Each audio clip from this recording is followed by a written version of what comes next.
I now call the open council meeting of Monday, November 23rd, 2020 back to order and ask that everyone make sure their cell phones are turned off for the duration of the meeting. And I'd like to ask the acting clerk to provide a report concerning matters discussed during the earlier closed session.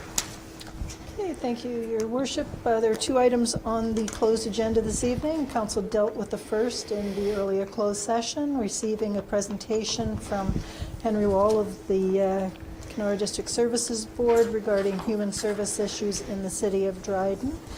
Council will be going back to another closed session following the open to receive a staff report regarding a proposed land sale. For the information of those watching, all members of council are in attendance, all remotely except for Mayor Wilson. Councillor Carlucci declared a conflict of interest regarding open agenda item 14B as the bylaw pertains to his employer and his place of employment. As well, Councillor McKay declared a conflict of interest regarding the closed item for the adoption of closed committee of the whole minutes for September the 14th due to a business relationship. All right, thank you. We have no delegations this evening. We have two presentations, and first I'll ask Mr. Nass of Blackline Consulting to address council regarding the recent service delivery review. Welcome. Hi, good evening, everyone. Hopefully you can hear me just fine. I'm going to put my presentation.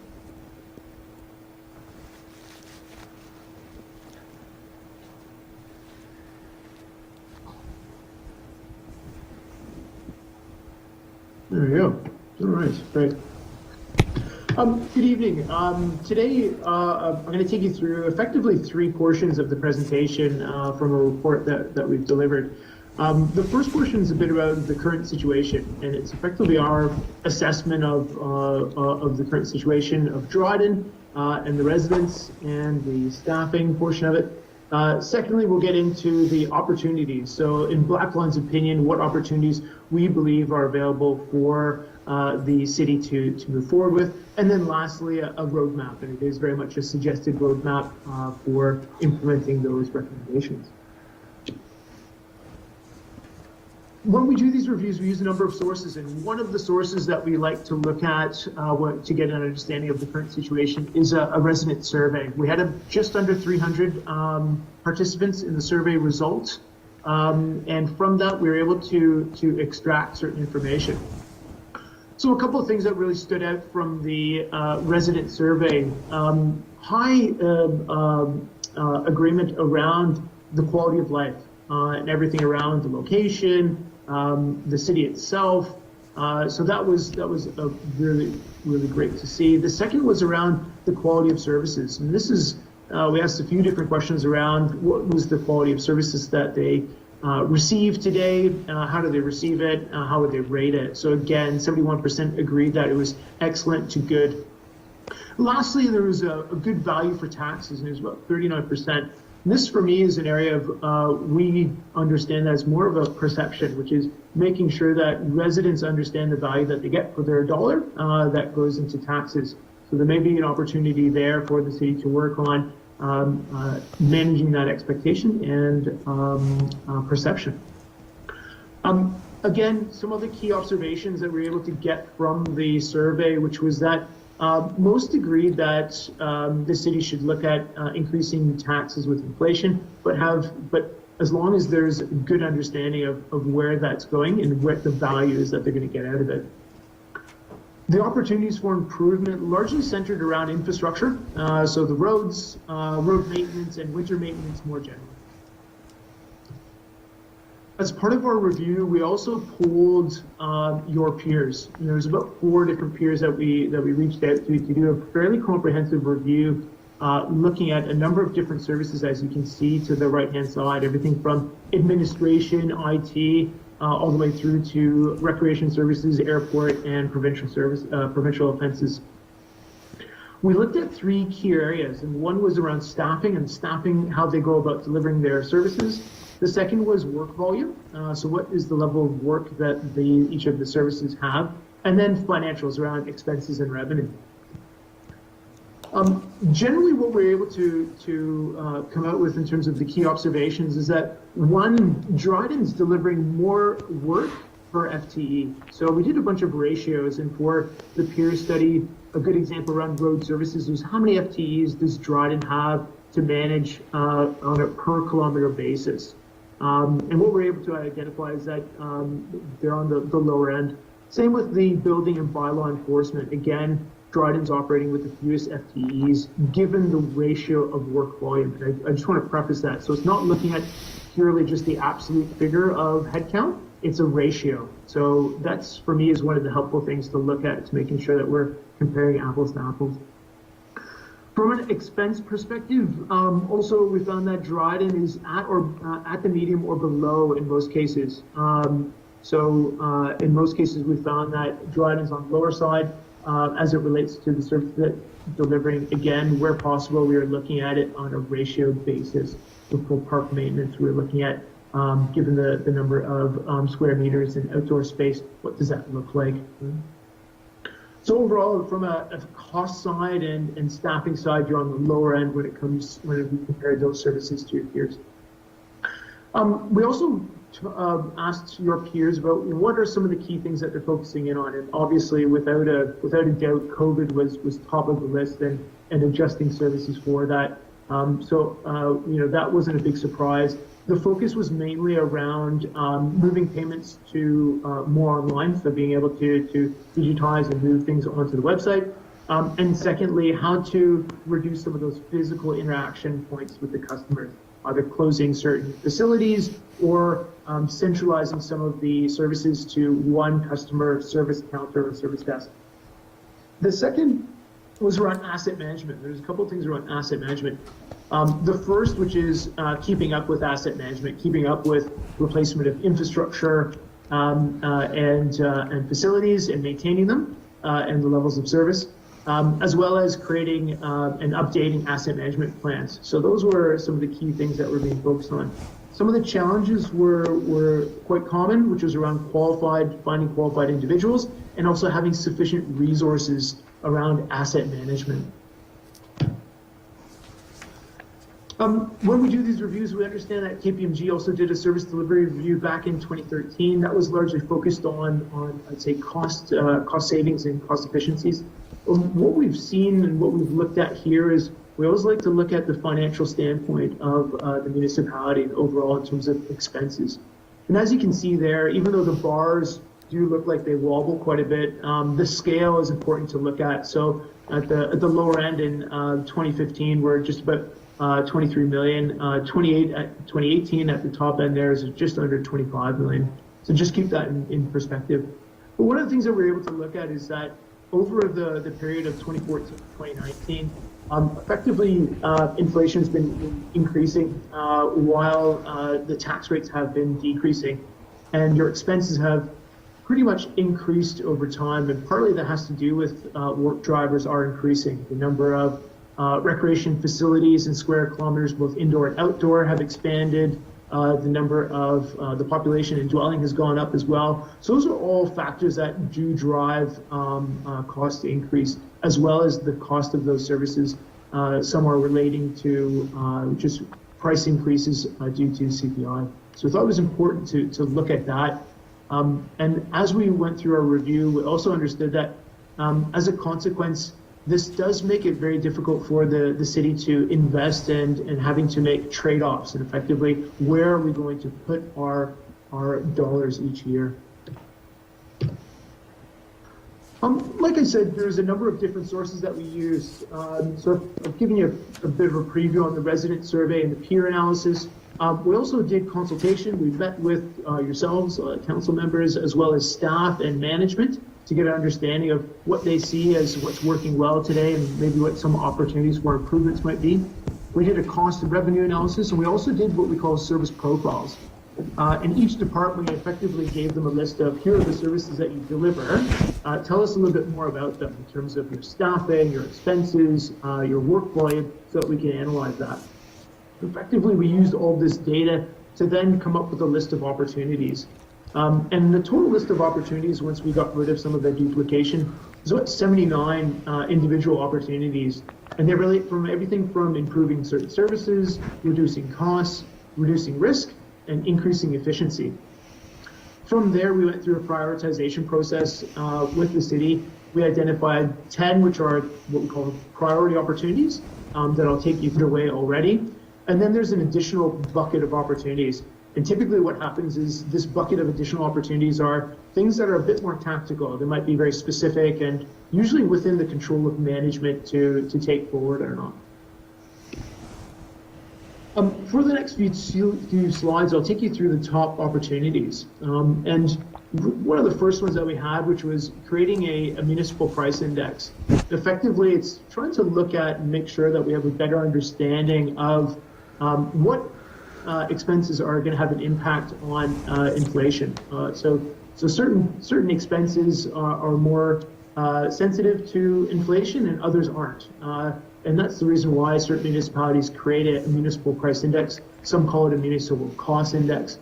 But effectively, it's there to make sure that we understand in terms of the future, where can we expect some price increases and how are we going to manage that? So in terms of setting that up, we suggest first establishing some design principles around the price index itself, creating expense categories and the weights, which in our report we've taken a first stab at.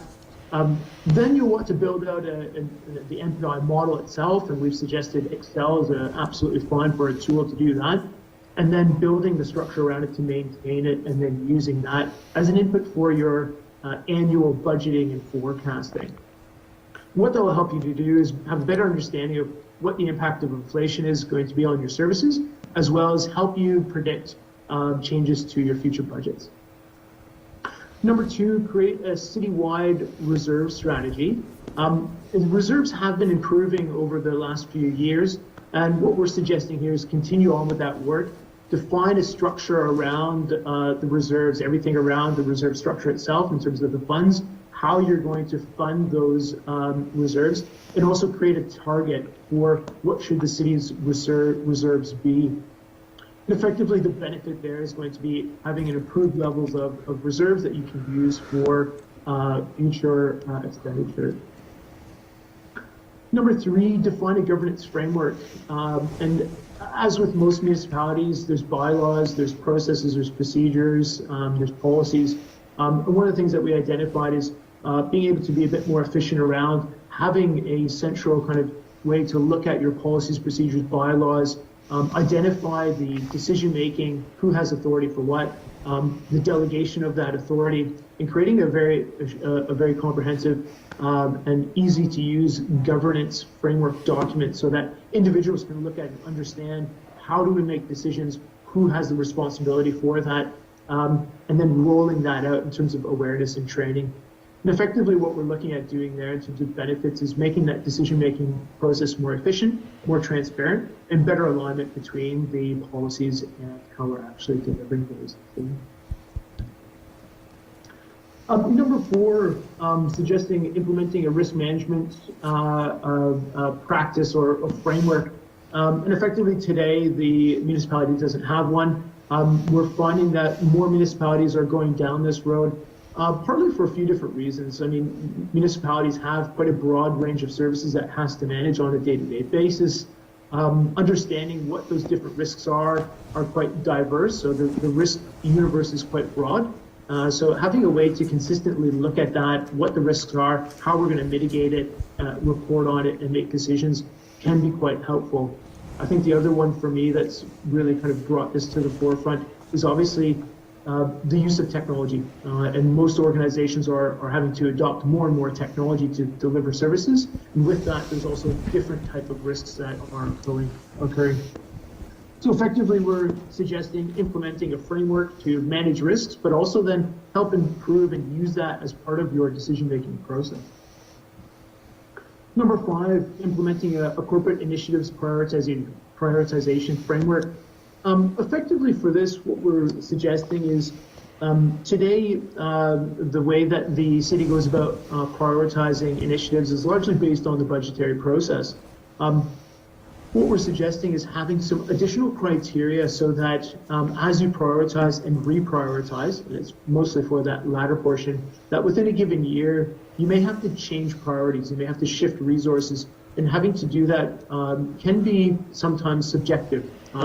And having a framework that has set criteria for establishing what priorities should go forward and what should be maybe lower down in prioritization helps get rid of some of that subjectivity and focus more on some quantitative and qualitative characteristics to make sure that you do have the right kind of priorities in line.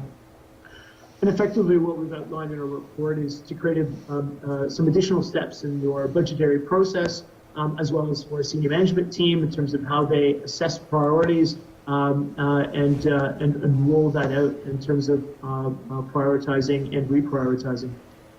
Part of the benefit with this will be more efficient with staff time, being able to forecast what those changes might be in terms of changing priorities, as well as being able to clearly communicate to staff what those changes are. Number 6, improving internal communications. As we did our assessment, communications came up quite a bit. It's quite common. Communications for a number of municipalities can be challenging. You've got quite a variety of staff and different departments, some working in the field, some working in corporate offices, some in other facilities, so it can be quite challenging. Layering on top of that, you also have demographics, which is different age groups that are working together. So what we suggested here is, while there's been some changes that have been in place around to help improve communications, is actually creating what we call a communications working group and taking a cross-section of individuals from different levels. So everything from staff through management, as well as different departments, to then work together on implementing and gathering improvement ideas to then take that forward. And the intent there is very much is to give some empowerment to staff as well, to help them frame and structure the way that they see that communication might be more helpful. Number 7, we had a look at the city's approach to performance reviews. So these are performance reviews of non-unionized individuals. And there's quite a bit of effort that's put into the process, and the efficiency of it we thought could be improved. What we suggested here is to take a lean approach, to really look at the process and say, well, how can we maybe get rid of some of the activities that are lower value, as well as restructuring some of the templates. Right now, we looked at one example which had about 43 different objectives in their performance review for the year, which is quite difficult to measure. So what we suggest is, in 2021, to really simplify that, we've given some very specific ideas around changing that, and then get a third party in that has expertise in performance management to look at it and saying, how do we refine it? How do we move it forward?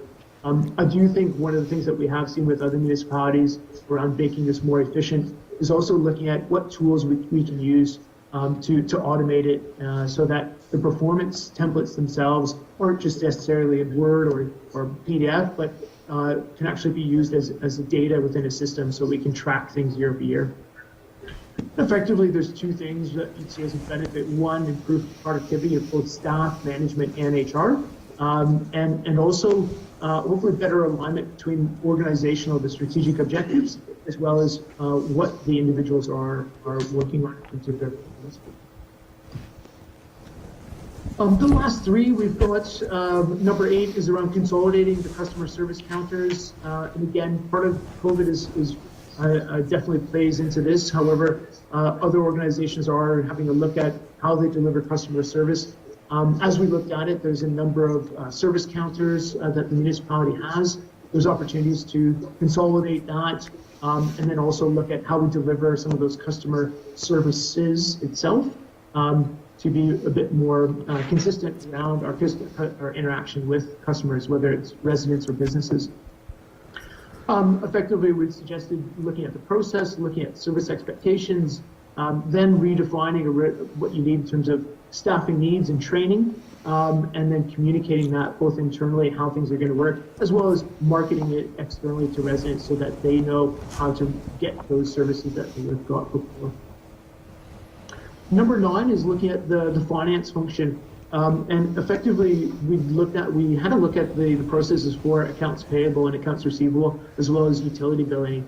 And one of the things that we identified was that there may be some opportunities where we can move some of the activities around and be a bit more efficient in terms of who's doing what and how we go about doing them. And effectively redefining the processes, redefining the staff needs in terms of how we're able to deliver those services, and effectively trying to get more scale of economies through that, and implementing those changes. And part of the benefit for this opportunity is around speed and scale of the economies that we're going to be able to achieve with the staffing that we have today, as well as improving some service resiliency. And by that, we mean having some more individuals that have knowledge around processing utility bills, accounts payable, or accounts receivable. Last but not least, tracking and monitoring workload data. As we've gone through this review, we've been able to identify some areas of and some departments track this data quite well, and typically it's in more legislative type services or on the operations side. In other cases, it's not the same. And what we've suggested here is to start tracking more of those work drivers and be able to track also how we're delivering it in terms of the resourcing that we have, so that, again, we can work out a bit of a ratio so that when things change in terms of work volumes, we know when we may need to make some changes to our headcount or the complexion of our headcount. Maybe it's changing it from all full-time to maybe a portion of part-time and so on. So having that data and having some of that analysis each year that you can look at it will help to manage both increases in demand around services, whether we increase service levels or there's an increase in work volume, or also if there's a reduction in how we manage that. In terms of the road ahead and the recommendations, we put forth a timeline effectively for 3 years, and the illustration here, H1, H2, we've effectively split the years in half. So you've got first 6 months and the second 6 months. As I mentioned earlier, the city, given where we're at in terms of budgeting and so on, the senior management team are actively working on some of these initiatives already, or have planned to start them in the new year. So we're able to align that as best we could with the management team. So as you see there, some of the initiatives that we've suggested to start in 2021, that's aligned with senior management's views around some of the things that they're already started or will be starting. And again, we've taken their feedback in terms of prioritizing some of those other items further out. Obviously, uncertainty around COVID is going to throw a wrench into things as well. So I think definitely a grain of salt and reprioritizing will be something that may be required in both 2021 and 2022. I've mentioned that there's also 2 other buckets effectively of opportunities that we had identified. I thought we'd just give you a perspective of some of these as well. And again, some of these opportunities are things that the city are undertaking or will be undertaking in the near future. Restructuring the corporate website, acquiring autonomous grass mowers is another opportunity that was in the management opportunity bucket. And lastly, moving the ERP system from on-premise, which means it's installed locally, to a cloud environment and cloud subscription model. So those are some examples of the management opportunities from there. From the additional opportunities, which is a larger bucket, we have establishing service levels around customer-facing departments and tracking some of the information, allowing residents to register online for recreation programs, and moving to more of an opt-out type approach for receiving paper water bills to reduce printing. That's the presentation that I have today. Hopefully I've gone within my allotted time frame, and I'll take any questions that you might have. Well, thank you, Mr. Nass. Are there councillors with questions or comments you'd like to share?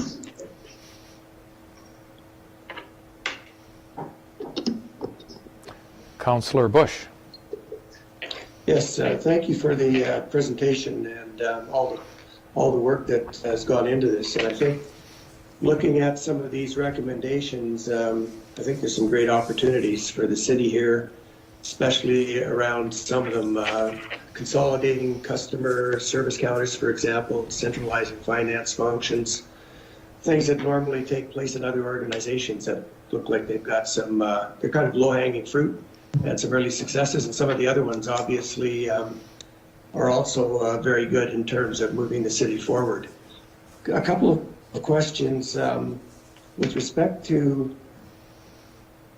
the slide on page 7. I'm just going to move that around.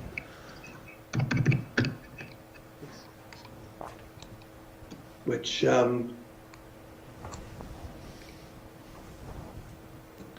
shows, I'm not sure what picture is trying to be painted here, but Dryden's overall property tax rate has decreased while both inflation and total municipal expenses have increased. That would suggest to me that Dryden is falling behind in terms of its revenue. But what's missing out of this picture, in my mind, is revenue and debt. Because revenue and debt paint a much different picture when you put them in the aggregate in terms of where the city actually is. Because even though in some years the tax rate has gone down, in fact, in some years revenue has actually gone up because we've taken in revenue from assessments without increasing the mill rate, as an example. And so it strikes me that this particular graph is not very representative of where the city is vis-a-vis, is it actually falling behind or not with respect to revenue versus expenses. So big gap in 2015, for example, total expenses versus 2014. What was that? Rhetorical question. I don't want to get into the weeds here tonight, but what caused that big drop? And then again, what caused the drop in 2018? What causes the increases in the subsequent years? What did the revenue look like in those years, and what did the debt payments look like in those years? So when you put all of that together, it paints a different picture than this particular slide. And I think that more holistic picture is more representative of where Dryden is financially today. So that's one question I have about the presentation. So, I mean, I'll do my best to answer your question. I think the key thing for me is I do think that based on the financial analysis that we've done, that you have been falling behind. And there's a couple of indicators. One, we looked at the amount of reserves that you have for the municipality, much lower than your peer group and even the median kind of overall. So that's one indicator. I think also when we look at in terms of assets and replacement of assets, you have been quite, I'll say, efficient with the way that you've been using your expenses. So I do think when you look at the combination of the two, regardless of the revenue that's coming in, where it's going, you are still falling behind. I think the point that we're trying to draw here is that when you look at inflationary factors against your expenses and your property tax rates, while your population has been increasing, it's not enough to necessarily make up that gap. Yeah, one could draw that conclusion, but what's missing out of here is for 15 years, from 2001 to 2016,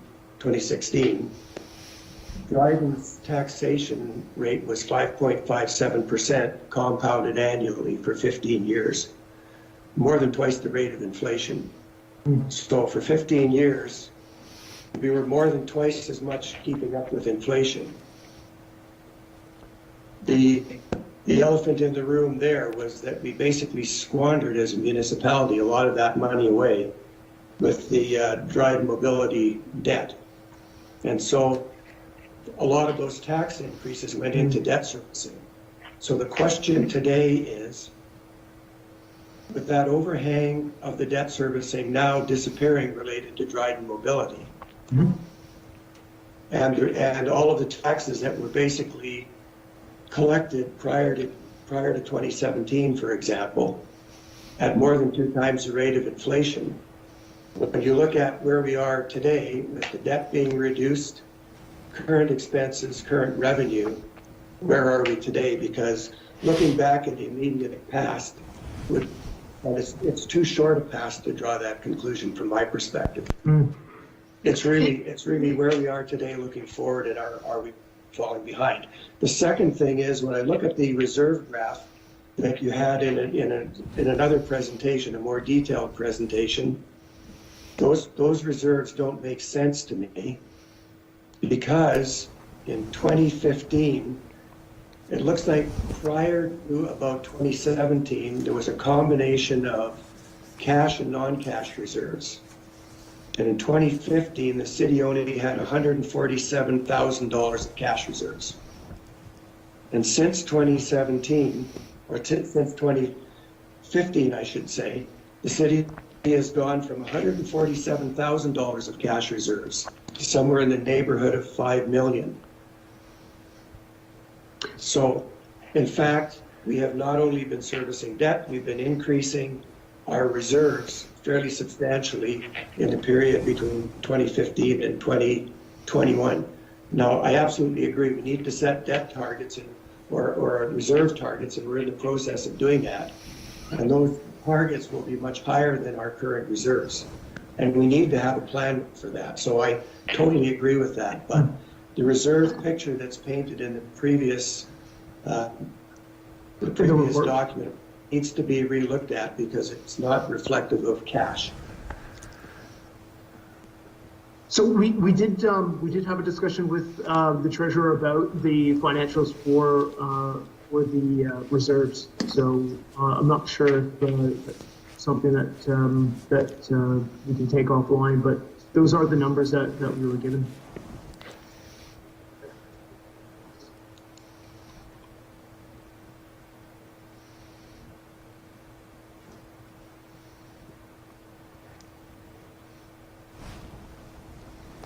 Any other questions, comments by anyone?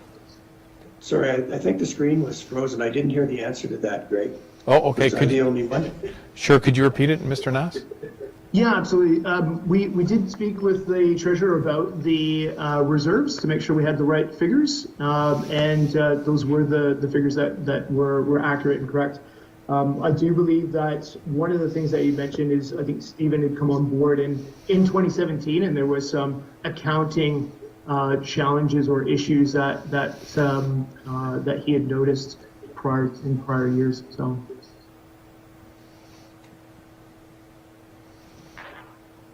Yeah, I mean, this chart indicates that we have drawn reserves down in, say, 2013 from $9 million down to $5 million, and that's not factual. So I just ask that we go back and revisit that.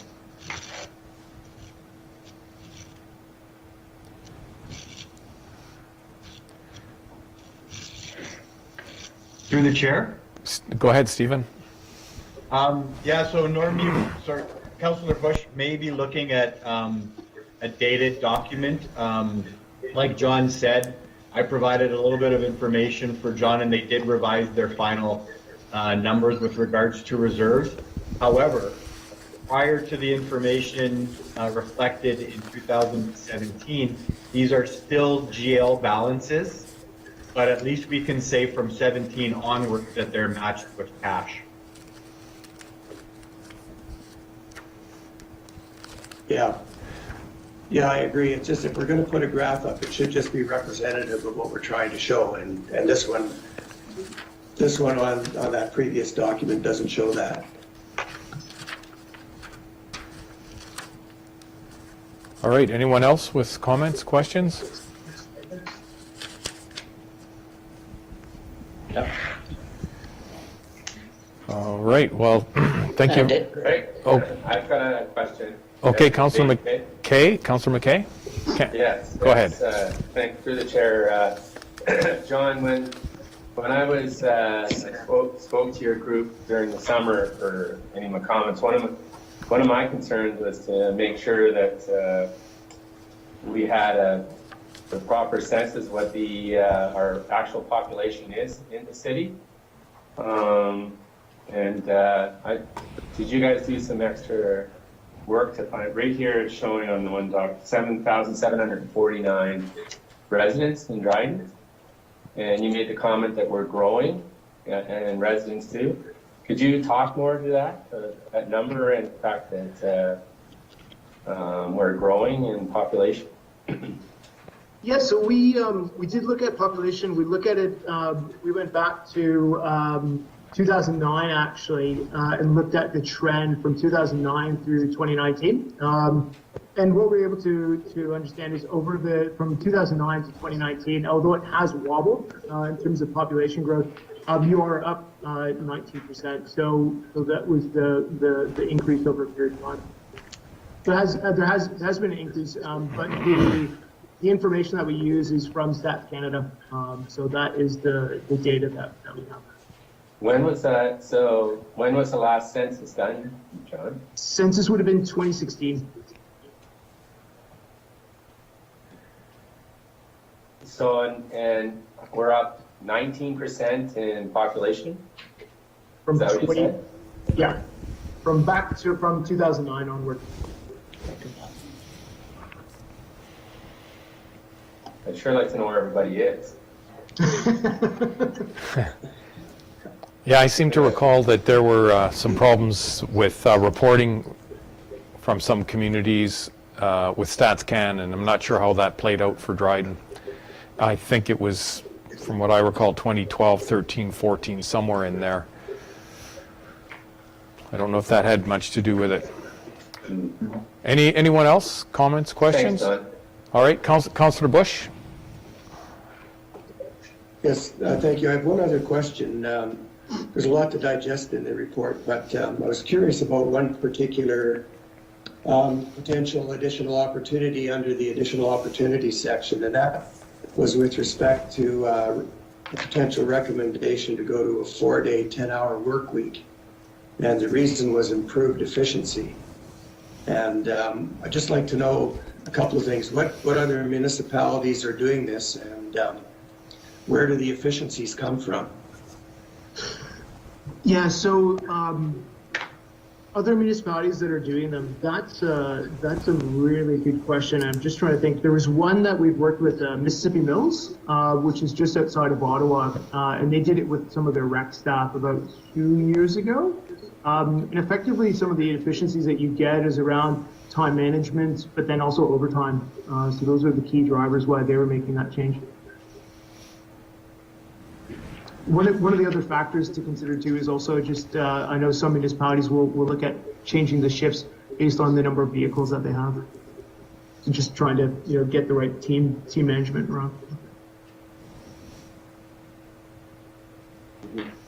Yeah, my experience is that going to a 4-day, 10-hour workday is basically all about time off. There's no efficiencies to be gained at all. In fact, what happens is costs go up, and you add another overtime day to the work week, and there's a whole bunch of other negative things from an organizational perspective. Great for the people that have extended long weekends, but in terms of the organization, there's many things that over time are highly negative. So I hope that gets looked at in some great detail before we consider going down that particular road.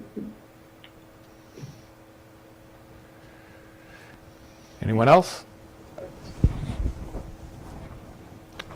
Roger?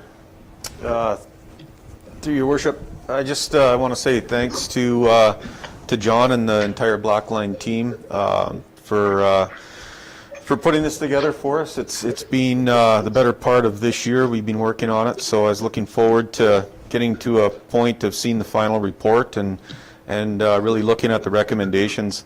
So I just want to advise council that the Blackline team has worked with myself on doing a high-level timeline to implement some of these recommendations, although they're not, say that timeline isn't written in stone at this point, and it could change. And then just another point to the recommendations. As John mentioned, there's I think about 79 recommendations, and you know, you can have a look at those in full in the report. You'll see that staff have already started to tackle some of those recommendations even prior to the report being put together, and those are flagged in the report. But I will say that the other recommendations that are considered or listed as under consideration, staff haven't had a lot of time to really, you know, dive into those and really analyze what they might mean to our organization. So again, I would say that you know, they have been brought forward as a possible recommendation, but at this point, you know, until we can investigate further, staff can look at them further. We don't have a real commitment that we would implement all the recommendations or implement the recommendations as they're written by Blackline. So I would like to throw that out to council and ensure that everybody is under the same impression with that. So again, I appreciate all the work that Blackline has done though for us. It's been a really, I think, educational opportunity for a lot of the staff to work through this. All right, without further ado, thank you, Mr. Nass, and we will continue. Next, I'll invite Mr. Benson from the Dryden Public Library Board, the chairperson, to make a presentation to council.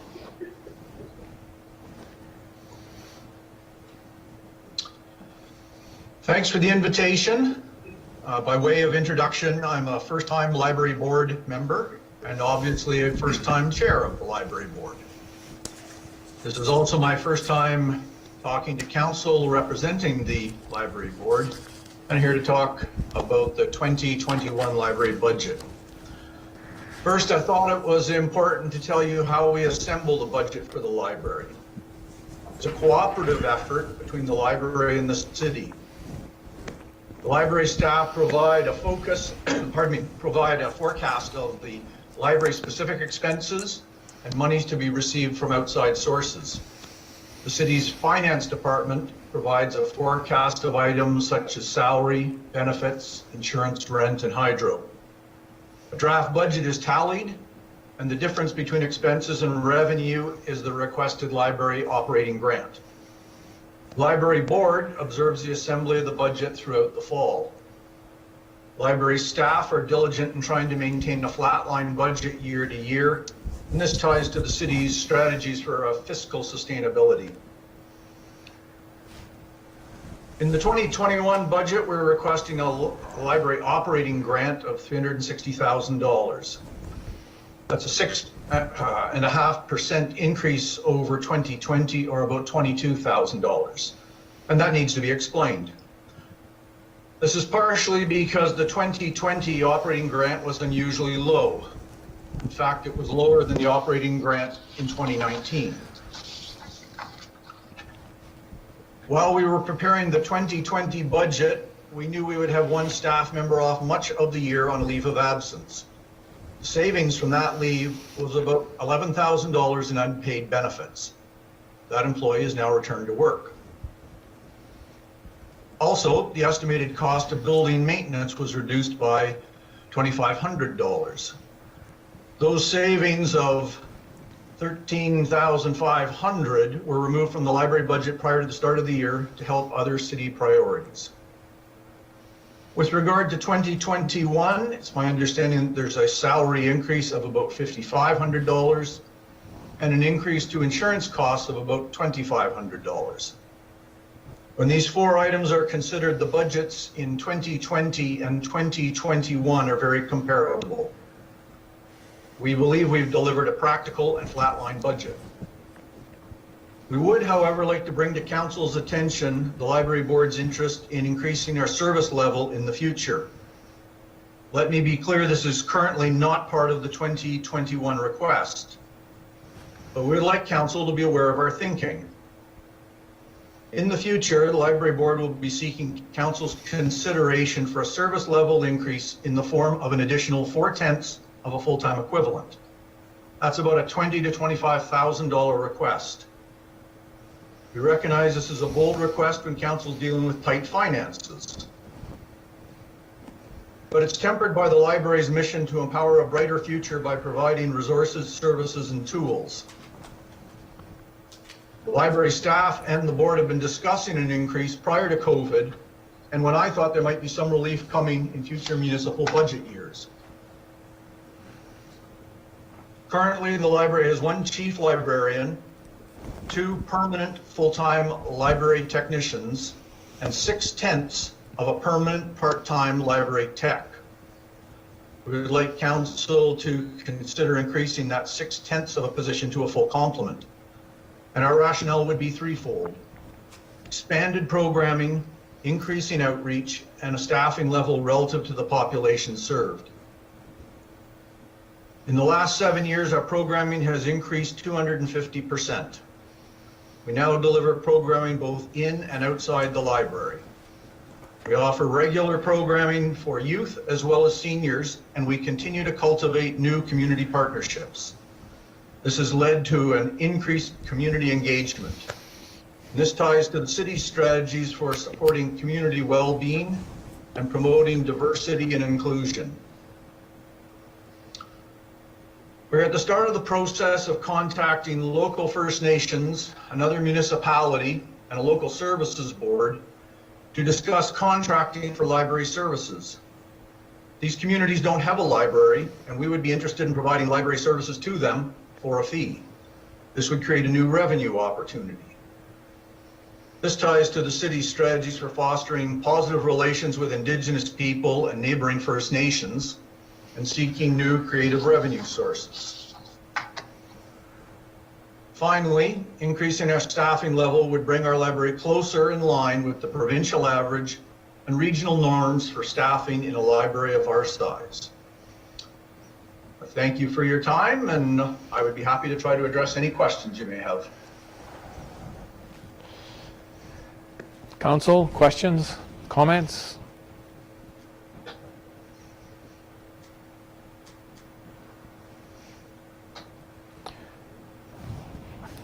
Well, that was easy, Mr. Benson. Councillor Bush. You. Yes, Councillor Bush, you have a question, comment? Need the mic?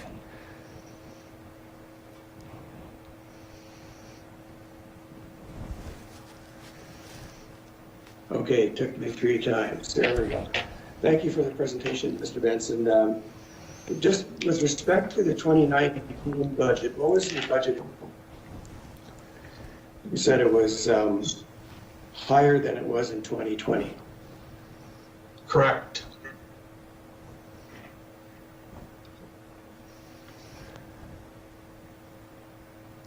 I have that information if I could. Sure, go ahead. This is Dana DeBenedett, the Hi, CEO Dana. of the Dryden Public Library. The 2019 budget request was $344,549. The 2020 budget request was $342,830. And then the 2021 is the 360.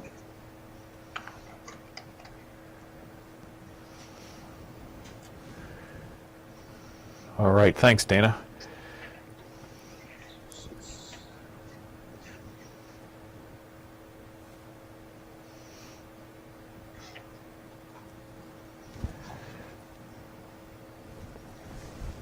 Councillor Shane McKinnon? Yes, thank you, Your Worship.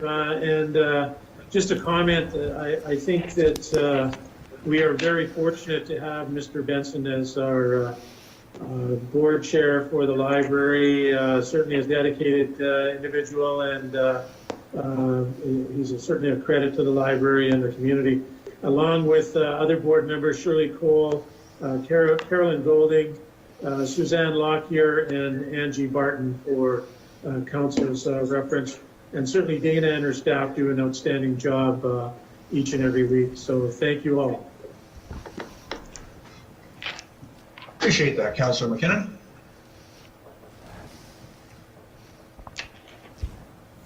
Councillor Bush? Yes, thank you, and I appreciate the reference back to 2019 and a better understanding. as you can appreciate in these times when some parts of the organization, in spite of inflation, are going forward with 0% increase, the museum's an example, and there's other departments who actually have gone down. 6.6% certainly draws a question. It's not like it's enough money to sink the city, but it's still substantial, and it's still a bigger increase than I think virtually everybody else in the organization has asked for. So that's the context. Well, I guess looking at 2019 versus 2020 and taking inflation into account, there's a delta of about $5,000 there between two. So that would make 2020s with inflation really a $350,000 budget if it hadn't been for that person that was away. So really the difference is about $10,000 relative to 2019, taking inflation into account. So I guess from my perspective, I'm satisfied with the explanation as to how you get to $340,000 or $360,000, a 6.5% increase in over 2020, but recognizing that 2020 was lower than 2019. Having said that, the additional person at these times, I think from my perspective, I'd want to know a bit more about that and see some offsetting costs before I personally would be interested in doing that mid-pandemic and in a situation where everybody's having to bear down with the uncertain finances going forward. But that's my view currently on adding services at this point in time. Understood, and I think that's in part all other departments would like to do the same thing, by the way. understood, and I think one thing we want to do is simply get it in front of council so they understood what our thinking was at this time, but much of it will come down to identifying exactly what new revenues we could identify in extending our outreach, and that would play a portion of it. So I would hope when we come back at another time, we'll have a little bit more detailed explanation of what we might hope to accomplish and what the actual cost might be. Yes, you never know where untapped funds may lie, and desperate times call for desperate measures. We've been through that as a community over the last number of years, and come out of it fairly well, relatively speaking. And so, if there's no more questions or comments, Roger. Sorry, Your Worship. Matt, I want to thank you for coming to council and presenting. I also want to let you know how much I appreciate the fact that you're very keen on learning and very keen on working with city management on various opportunities and items that have come up since you've been board chair. That definitely doesn't go unrecognized, and again, I just want to tell you how much I appreciate that from my position. Thank you, much appreciated. All right, thank you very much. We'll continue on. We have no public notices this evening. We're now at consent agenda part 1, general, and I'd like to ask the acting clerk to conduct this section of the agenda. Okay, as usual, I'll review the items in consent agenda part 1, general, and when I'm done, I'll ask if there are any items members would like to speak to and/or sever for separate voting. All of the items this evening are under adopt receive minutes. First, we have the minutes of the Board of Health for the Northwestern Health Unit meeting held September 25th to be received. We also have the minutes of the Committee of the Whole meeting held October 13th and the Council meeting held October 26th, as well as the minutes of the Policy and Bylaw Review Committee meeting held on November 4th to be adopted. Are there any of those items that members would like to speak to and/or sever for separate voting?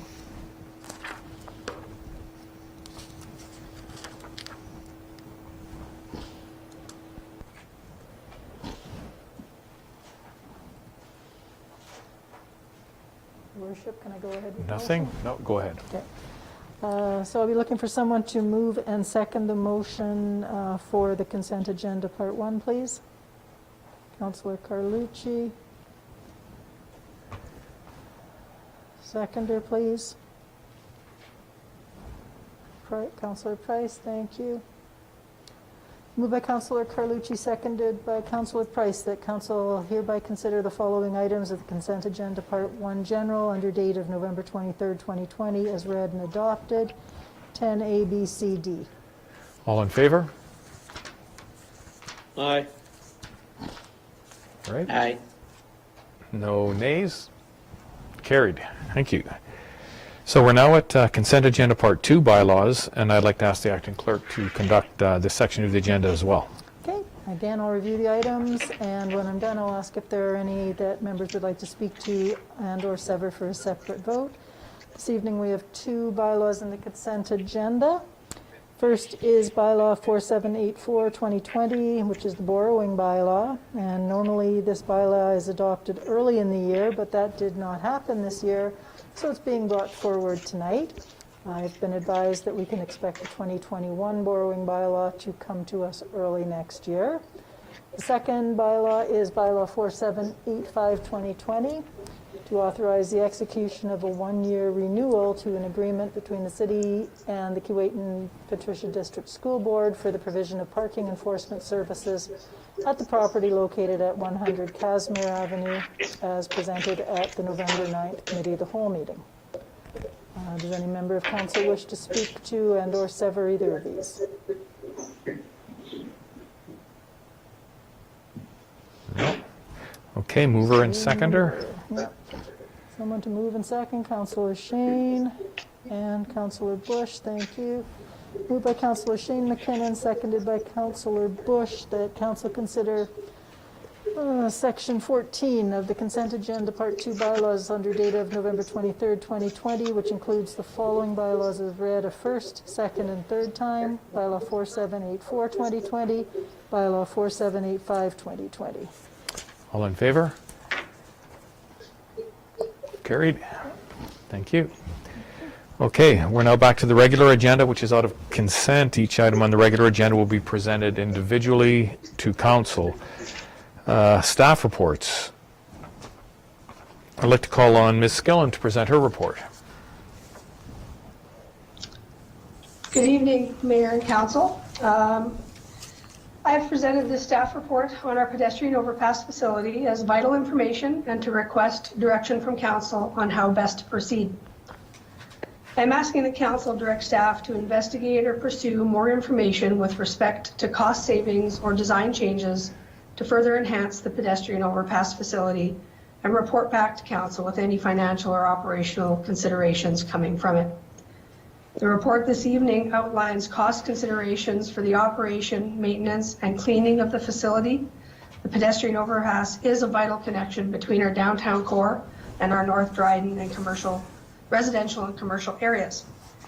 Because of this, the City of Dryden needs to be invested in maintaining and ensuring that this facility is suitable and ready for our citizens to use safely.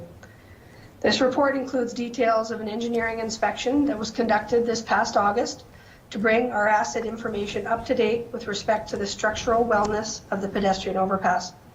Although the structure was assessed in good condition overall, it will require an estimated $95,000 in required maintenance over the next 1 to 5 years, with an additional $35,000 or more in city-noted repairs to correct drainage issues into our elevator shafts. Staff time is also detailed in the report to maintain the facility on a 7-day-a-week basis.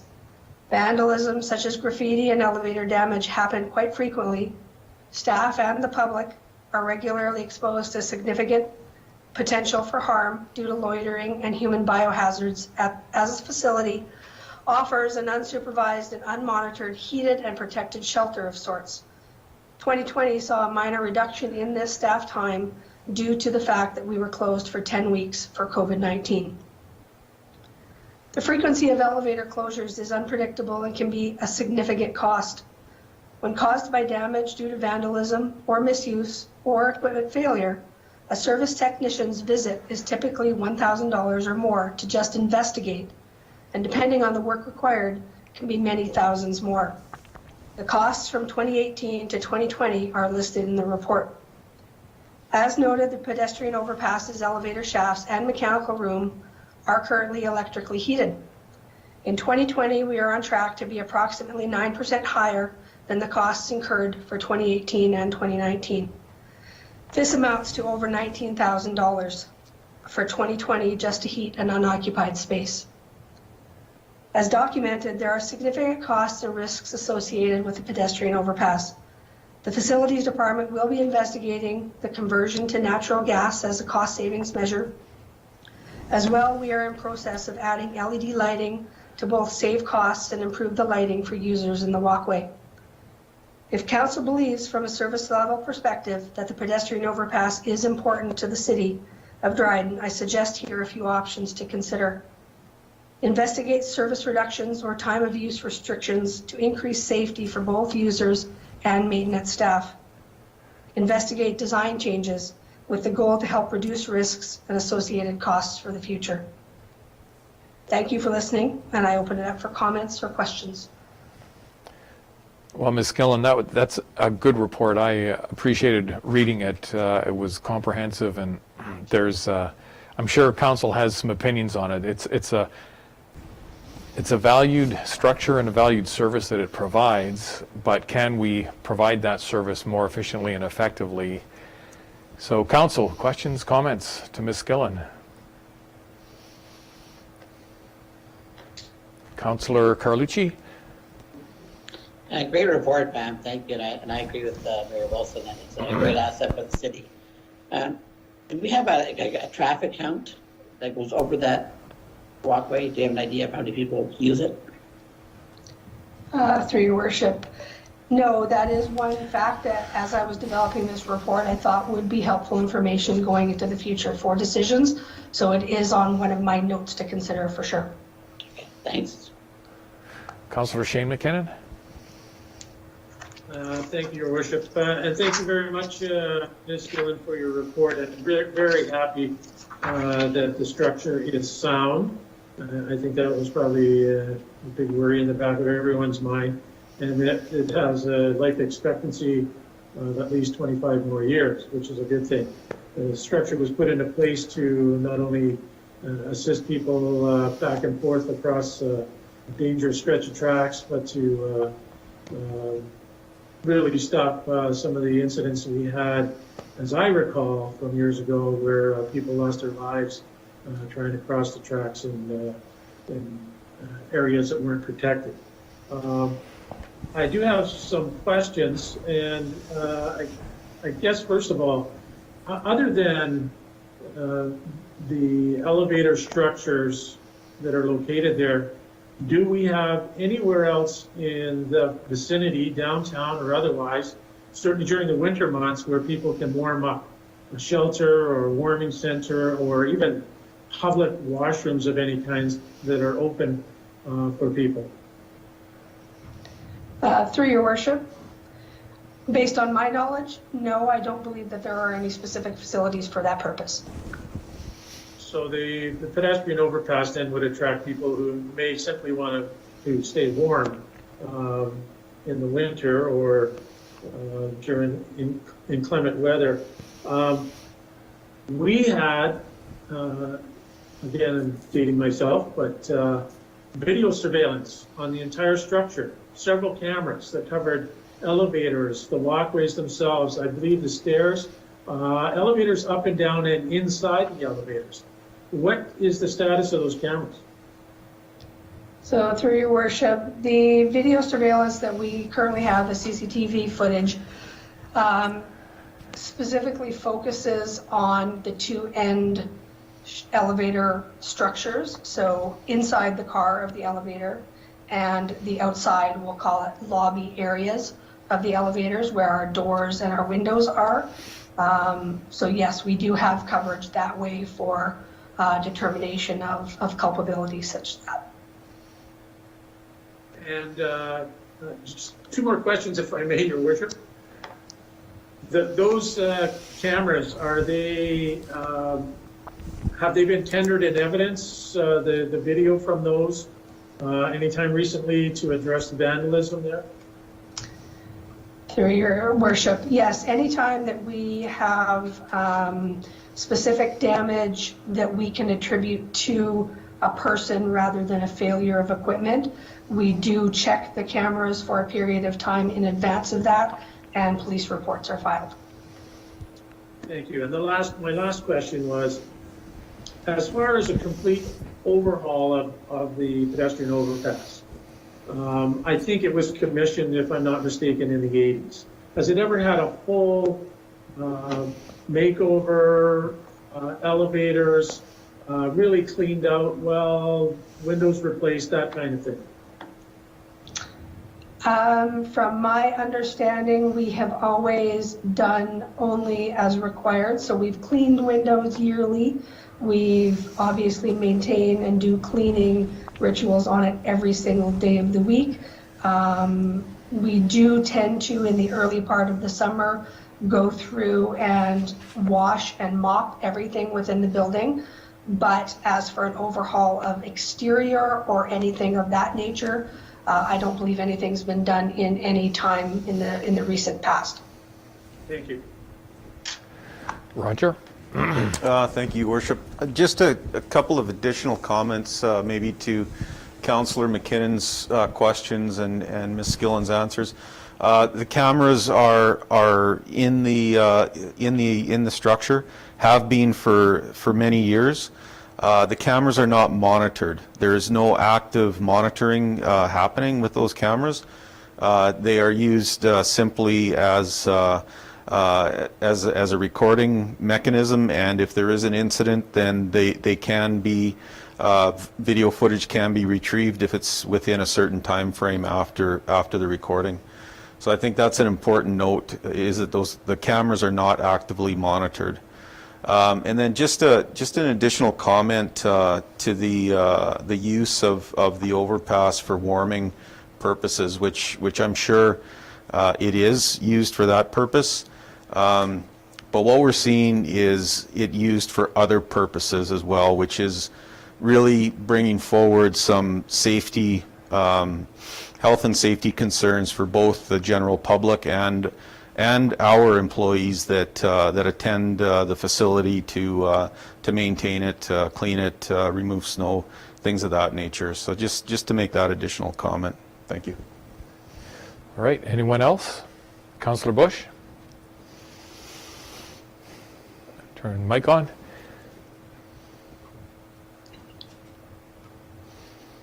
Confuses me when the computer turns the mic off and I don't have any say in it. So can you hear me now? Yes. Okay, thank you. Thank you for the report, Ms. Skillen. That was excellent, actually, in terms of identifying the costs and the issues, et cetera, and making some potential recommendations. When I added all of your costs up, and I looked at the annual cost of electricity, average cost of elevator repairs, not including the $50,000 insurance claim, which probably turns around. Those three elements, electricity, repairs, and staff costs, is about $43,581 a year, give or take a little bit, just to keep it running. And then when I look at the other long-term maintenance and capital requirements over the next 1 to 5 years, that adds another $31,600. So just to operate that every year is going to cost us $75,200 for the sake of the number every year. And that doesn't include the fire and police time, which has the potential to add to that in terms of city time. And it also doesn't factor in a $300,000 replacement cost for those elevators per half. My concerns are also around what's going on in those facilities. And I don't believe that we need to subject our staff to cleaning up human excrement, body fluids, drug paraphernalia, or people in a confined space that could do harm.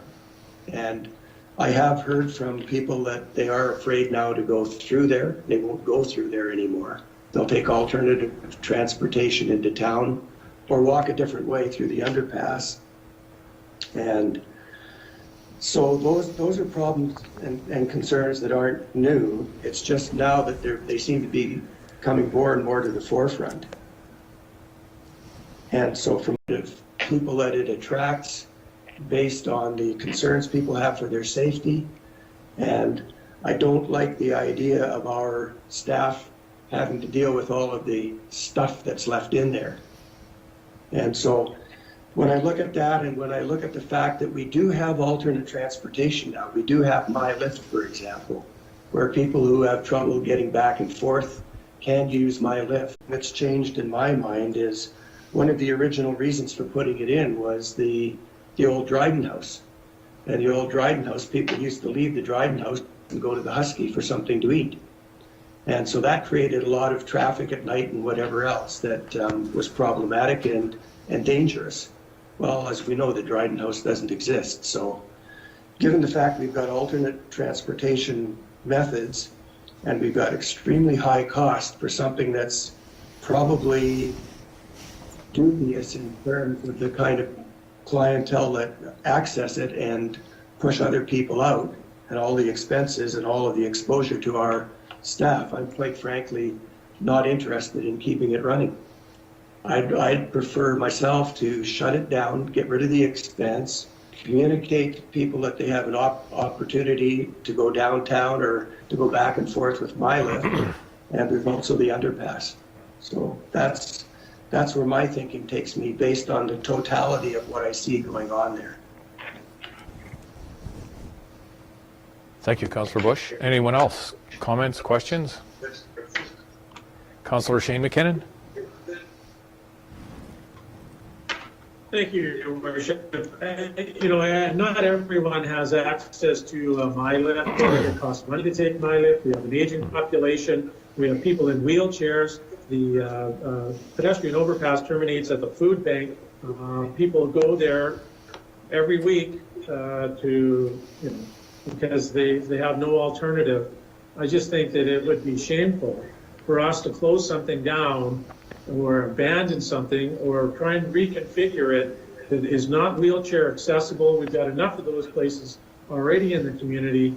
I think it's something that we look at as a service to the community, and whether it's $73,000 a year or less, we can look at alternative ways to monitor the overpass by video camera. We can encourage more charges to be laid for people who vandalize. Certainly we can have more patrols through there. I'm sure that the chair and a member of the Police Services Board would take that back to the chief of police. But just to abandon it because it costs money is not providing a service to this community. Thank you. Anyone else? I think what I heard Councillor Bush saying was it wasn't about necessarily strictly about costs. I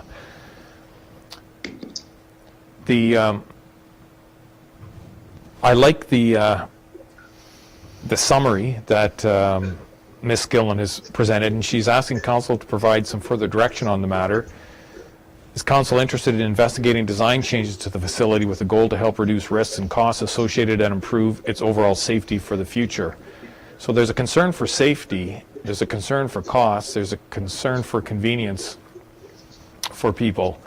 So Council has to wrestle with that about what, where do we stand on these topics when it comes to that facility.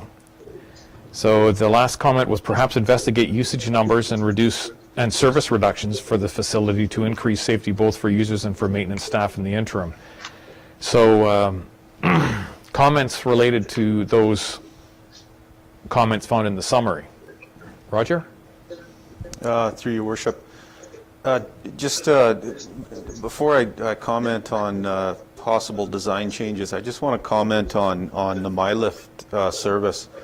Councillor Bush definitely has a point. The MyLift transit service runs within the municipality, but I will say that service is somewhat limited. It's Monday to Friday, basically between the hours of 8 to 4, 8 to 5. And there's limited capacity at this point. It's a well-used service, so there's definitely limited capacity there. I think from a standpoint of the pedestrian overpass and the design, the current design is problematic. The exterior stairs is a extreme safety risk during the winter months. Very, very hard to ensure that that they're not a slip hazard. The elevators, extremely expensive to maintain those elevators. Coupled with the fact that we have sheltered, heated, unmonitored, and unsupervised space, that leads to some of those safety concerns that were mentioned. I think that looking at an overall design change and removing elevators, removing stairs, moving to a ramp system would probably solve many of the issues. But in order to do that, that will be a significant capital expense. I think the first step in looking at an overall design change of that magnitude would be engaging an engineering firm to design that and put together tender costs to be able to look at that project in totality. That would be where I would probably recommend that we look to, because I don't think any other solutions besides a complete closure is going to solve many of the issues that we have today with that facility. Thank you. Any other further comments or questions by council?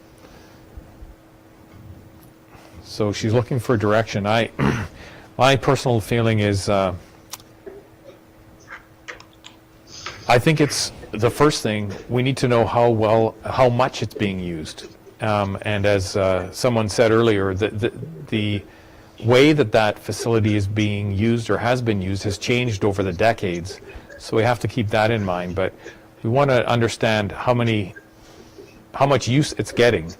And I like the idea of investigating other alternative solutions rather than just continuing on the way we're going and still having those risk problems, or just shutting it down. It may be too early to say to do one of those, but I think it's worthwhile to say let's get some more information on usage, as well as perhaps other options for design. It is costly, and we're not sure about the value that we're getting from it. So I can see why nobody's really saying too much other than the two councillors.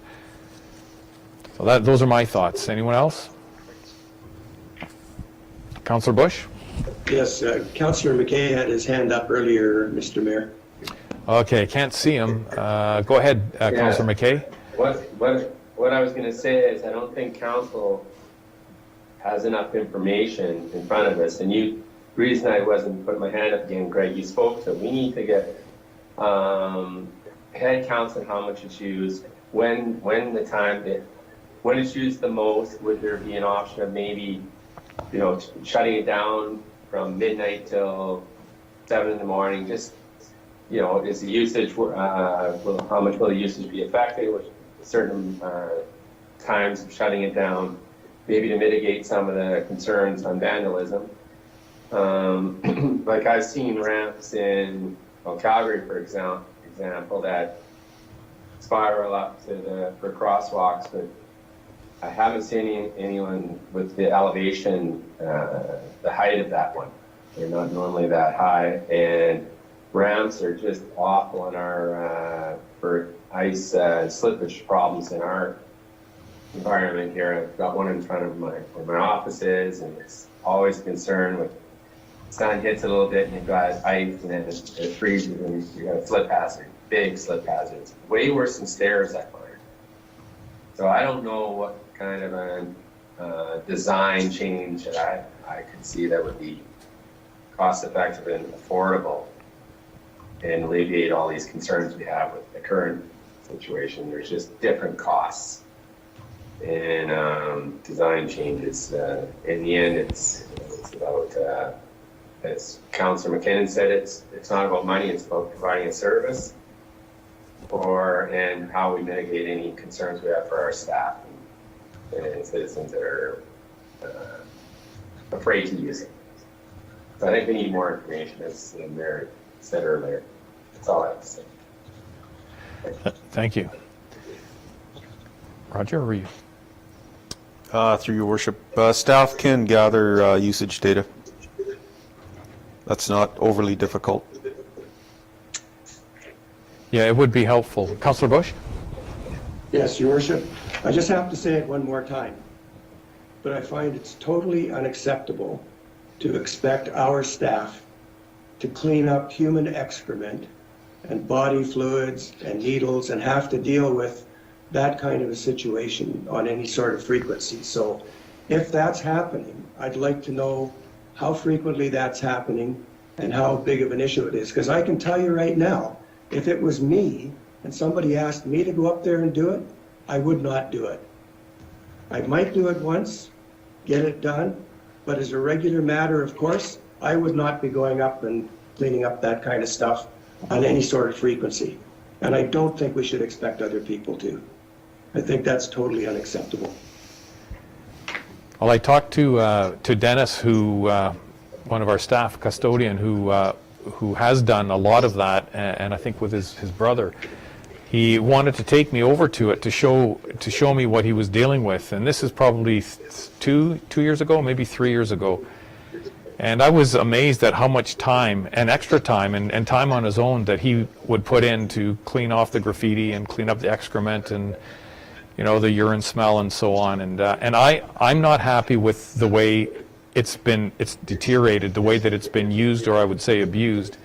I've talked with people who work at businesses along that stretch, and they would use it at night. Let's say they get off shift from the Best Western or whatever, or Husky, and you know, getting held up at knife point, and were just able to outrun the person and that sort of thing. So we really do have a safety issue on our hands, and that's another aspect that's, to me, is really concerning. So we can't underplay that. We can't underplay that. No.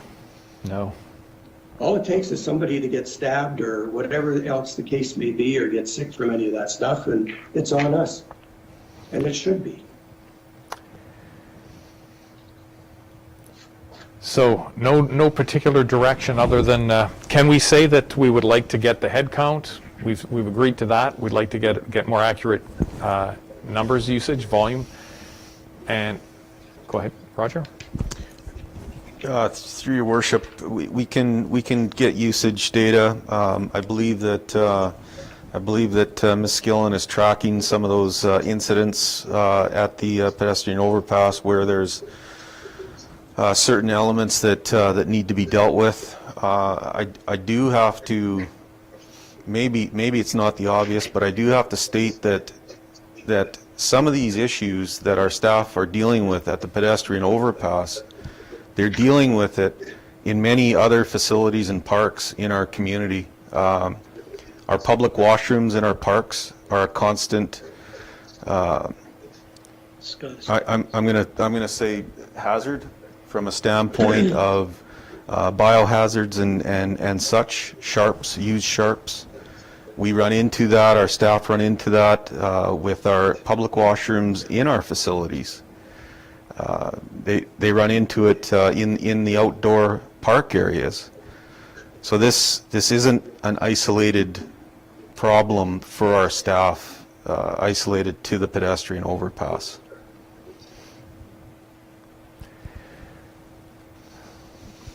Well, I would like to see administration, when you look at those in the summary, again, take a look at not only the data, but also some of these design change possibilities. Get some idea of where, you know, what they're looking at. I'm sure they've got some ideas, and investigate other ways of using the facility that might increase safety, and also, you know, for the users, but also for the maintenance staff in the interim. So I think that's worthwhile to pursue. Do I have any objections to that?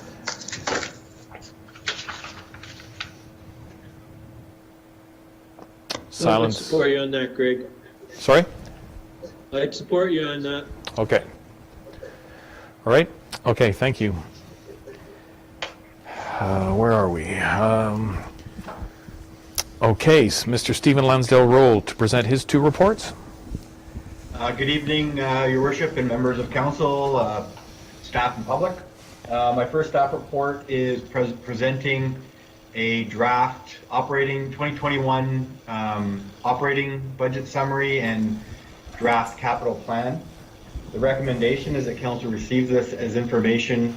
However, there is a secondary recommendation that I am going to be asking for some direction on how we are to proceed in order to balance our budget. I provided a little bit of, in the background, what I call Budget 101. It's the same information that I provided last year, but I think it's a good refresher. But one of the items I want to highlight is municipal budgets must balance. So we have done a lot of work to date, but we still have a little bit of work in front of us before the budget can be approved. Getting into the draft operating budget, I just want to, and I am going to have to read this, but currently as presented, we have an operating budget of around $87,000. In October, department managers delivered their initial draft operating budget requirements. Based on these initial requirements, the 2021 draft operating budget reflected a $975,000 deficit. So Roger and I and the management group since October have been undertaking a significant effort to get the budget in line, and those efforts in the work to date bring us to where we are today with the $87,000 deficit. Currently, the draft budget includes the following. No property levy increase, so a 0% levy increase. No water or sewer rate increases. A reduction in user fee revenues of about $400,000. A reduction in service levels at the rec center. So the pool and fitness center weekend hours of operations would be reduced to 4 hours on Saturday from 24 hours through Saturday and Sunday, so 12 hours each day. And maintenance for all the rec facilities has been reduced to a bare minimum essential maintenance activities. It also incorporates the $109,000 reduction in OMPF funding that was based on the Ministry of Finance release documents that we received earlier this year. It incorporates the increased labor costs based on the IBEW collective agreement and the estimated DPS and non-union employee salary and benefit increases. It also incorporates an 11% estimated increase in our insurance premiums, which is around $50,000.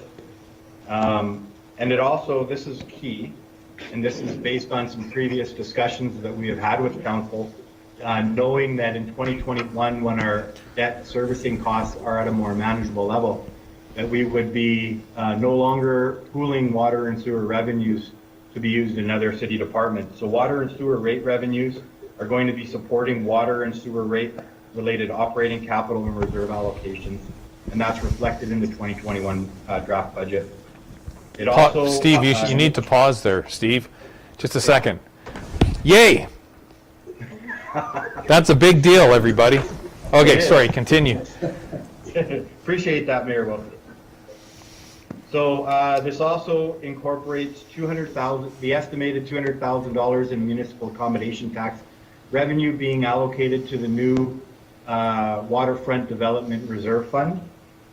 It also incorporates just under $980,000 in taxation funding for our capital plan. It does not. It basically anticipates no increased levy to KDSB, the Northwest Health Unit, or Home for the Aged. It has debt servicing costs of just over $1 million from the $3.4 million in the current fiscal year. So council might ask, where did that $2.3 million in debt servicing savings go? And I just wanted to provide a little bit of summary for council information. So that $2.3 million was basically $1 million of it went to that water and sewer revenue, no longer supplementing taxation. So that's allocations to the 2021 capital plan and reserve funds for water and sewer. It's around 660,000 increase in our capital plan funding out of operations. It's an estimated $350,000 increase related to our labor inflation. So IBEW received 3% this year, and it's an estimated 2% for the other employees. Like I mentioned just earlier, is $200K being allocated to the Waterfront Development Reserve Fund, and the 100,000 reduction in the OMPF funding. So that's where the 2.3 million went, but we've also had to incorporate or factor in over $700,000 in additional costs or revenue reductions. So like I said earlier, this budget has had to accommodate $400,000 in reduced user fees at the rec center and airport due to COVID. We do anticipate that there's going to be 2021 impacts related to the pandemic on our user fees. $33,000 increase in childcare legacy sick bank payments, $37,000 related to the fire service vacation pay that was implemented earlier this year, and a little bit of training increases. $50,000 increase in our insurance premiums, $75,000 for our official plan review, $36,000 for the OPP costing consulting services, $50,000 increase to our BOMAG lease because we're buying out that the BOMAG equipment at the landfill, and approximately $40,000 increase related to having a contracted service organization clean our public washrooms, and this relates to COVID as well. So I provided a summary of where the 2.3 million went, and I've explained that we also had over $700,000 of new cost or revenue reductions. So the fact that we are only $87,000 is no short feat. This draft budget does not include the following though. It does not include any provisions for policing transition to OPP if council chooses that direction.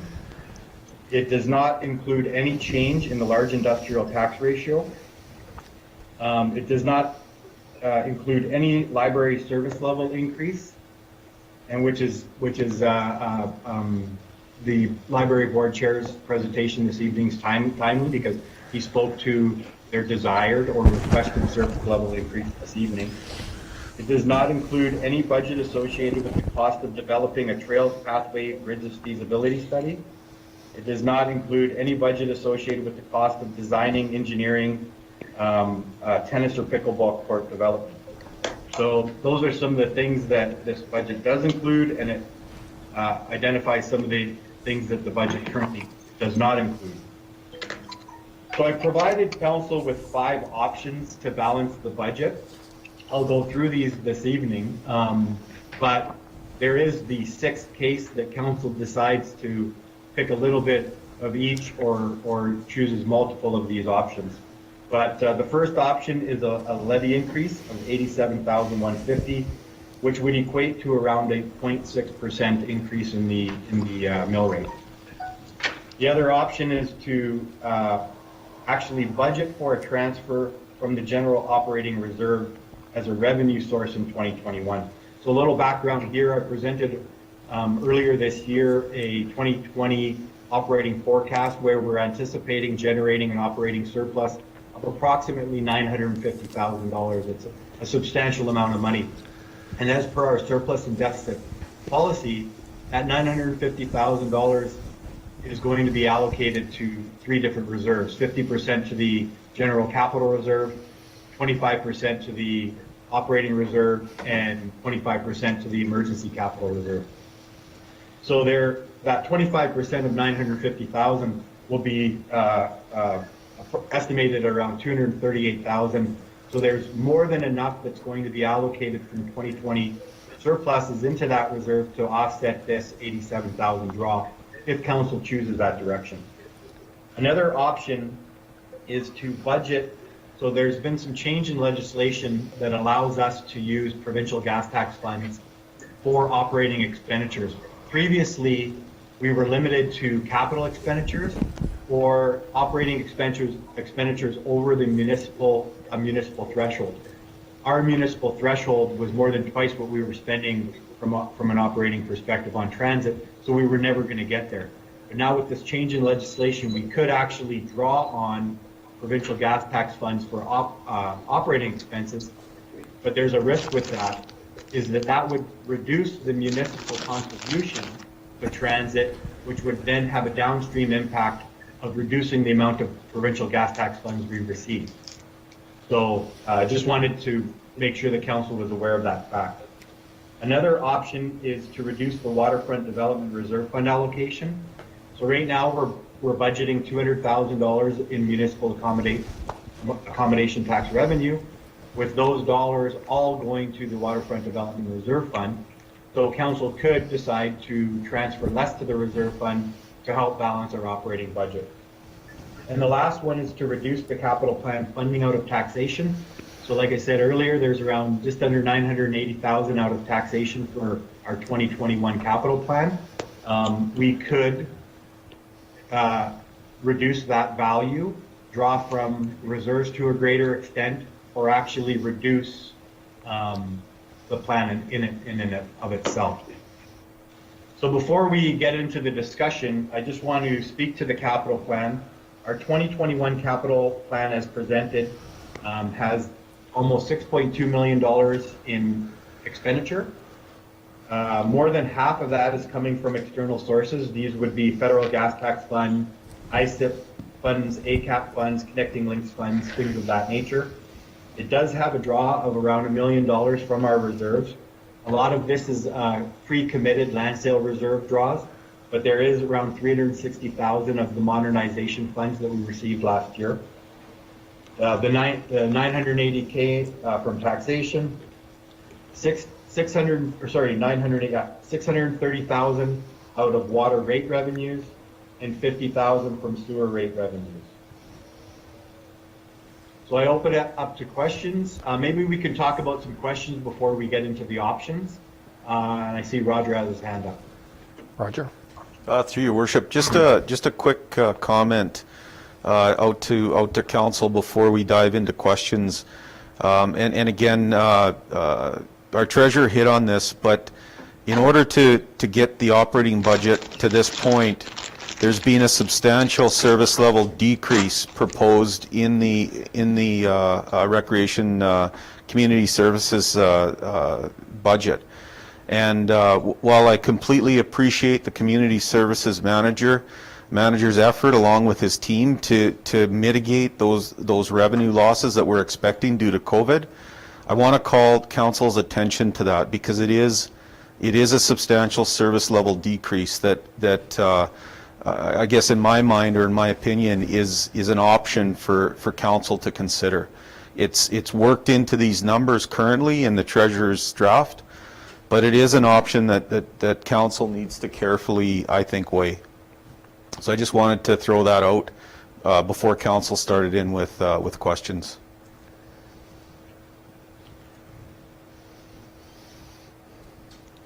Councillor Shane McKinnon? Yes, thank you, Your Worship. Question for Mr. Nesbitt. Can you put that into practical terms? What are we talking about if we're talking about those reductions? So, and I see our community services manager is online with us, so Steve can jump in at any time. But the primary reduction in service is moving at the fitness center and pool, moving from a 24-hour service period through the weekend time frame, Saturday and Sunday, reducing that down to 4 hours only.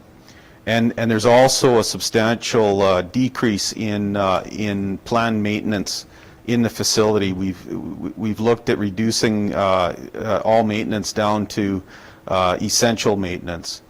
So there's a few pretty significant areas of service reduction that we've had to take to try and mitigate those revenue losses due to COVID impacts. And Steve, go ahead and jump in. Go ahead, Stephen. the other consideration is we're not offering that same level of programming right now as a result of COVID. But even if should things change, we're going to be bound by this budget, even if things kind of move, into a better situation. Now, if our numbers increase, obviously that may create some opportunities. But what we also haven't talked about is our evening swims right now, family swims, public swims. We are offering very few, and they are very low attended. We are trying to reduce those numbers in hoping that we'll have higher numbers on the ones that we are offering, but we're certainly not offering the same level of aquatic programming that we were before. Our seniors programming, our fitness remain in place, and we are offering some swimming lessons, but not at the level that we were offering before. We are really working hard to ensure that everything we offer right now is showing a return or a break-even basis. And, in general, we want to continue to do that moving forward, but this is going to be a rather considerable change from what we're doing now. The second or a final consideration is we are not offering quite as many fitness classes, specialty classes as we normally do. Our patrons do, when they purchase a full membership, do get services along the lines of those specialty fitness classes. So there's a bit of there's certainly a loss there on their end, or a service reduction on that end. And again, at this time, maybe not a major issue, since we cannot accommodate some of those classes, or and we have capacity issues at the moment.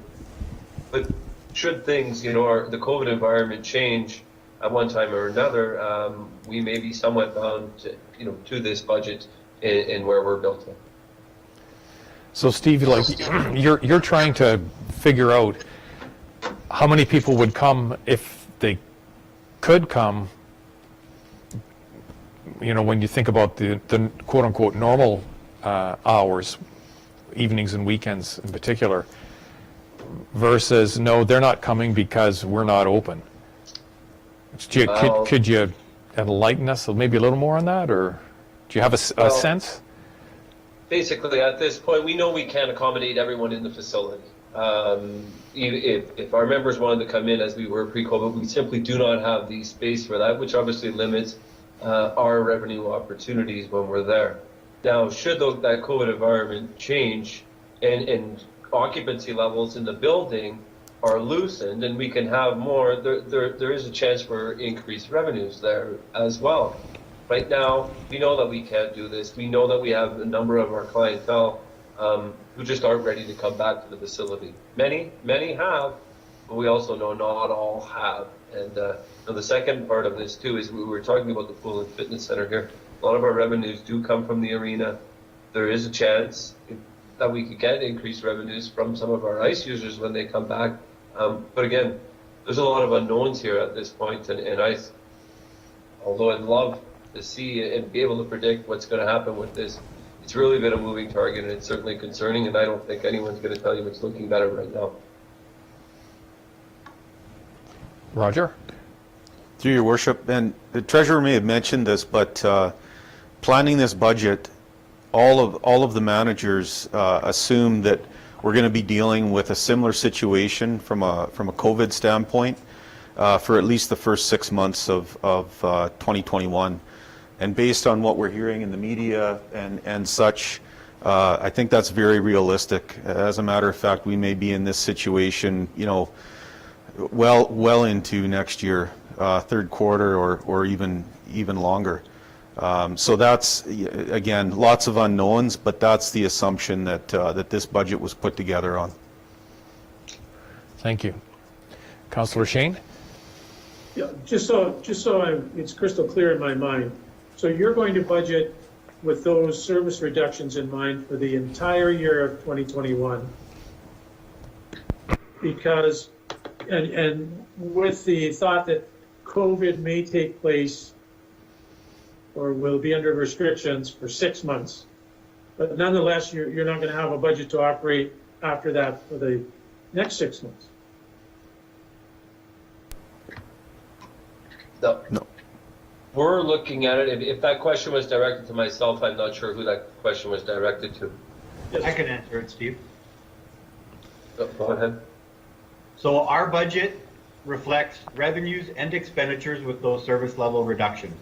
And like what Steve was saying earlier, if COVID restrictions or programming can change because we make some progress related to the pandemic, our revenues would go up and we would then be able to add some service level. Like, so it's not, it's right now they're currently revenues and expenses both down, but there may be an opportunity when revenues recover in 2021 that we can then start recovering a little bit on the service level side as well. Roger? And just to add to that comment through your worship, we've budgeted for a, I'll say, somewhat normal ice season in 2021. So through the first 6 months, 8 months, we're expecting to be in a COVID environment from a budget standpoint, and then moving out of that as we move into the fall season. I'd like to finally add to that, in those budget projections, to all, I'm rather optimistic with those numbers. I'm certainly believing that we're going to continue to head in the right direction when we're there, and we're going to be doing our best, to mitigate losses, of course. But those are slightly optimistic. I'm hopeful these trends that we've seen over here at the pool and even at the arena with a return to clientele continued. It's just, it's very difficult to look into the future right now, and especially as we see numbers climbing, it seems everywhere. Thank you.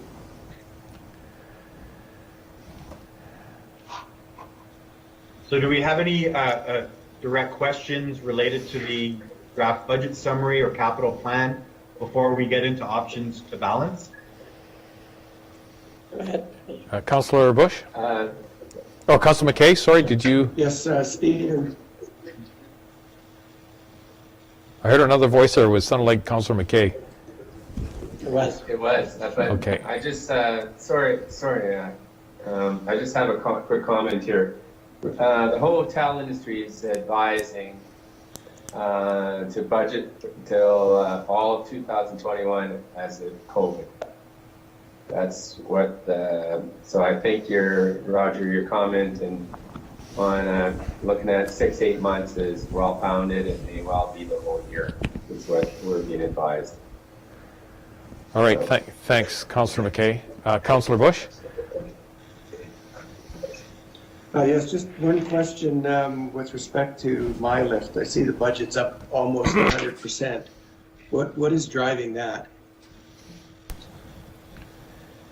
So we had a position budgeted in rec that was really responsible for MyLift bookings, and we thought that to show the true cost of the transit operations, that we would move that position from rec to transit.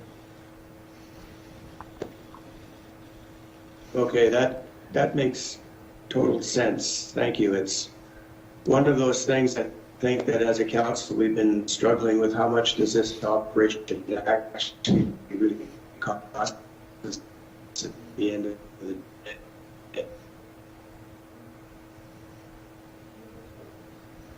Sorry, Councillor Bush totally froze up on us, but I don't know if you can hear us, but yes, that is the direction we took, is to reflect in 2021 a more total cost of the transit system.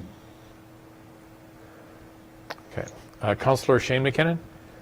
Yes, just a question about the proposed 0% levy increase, and this follows previous years.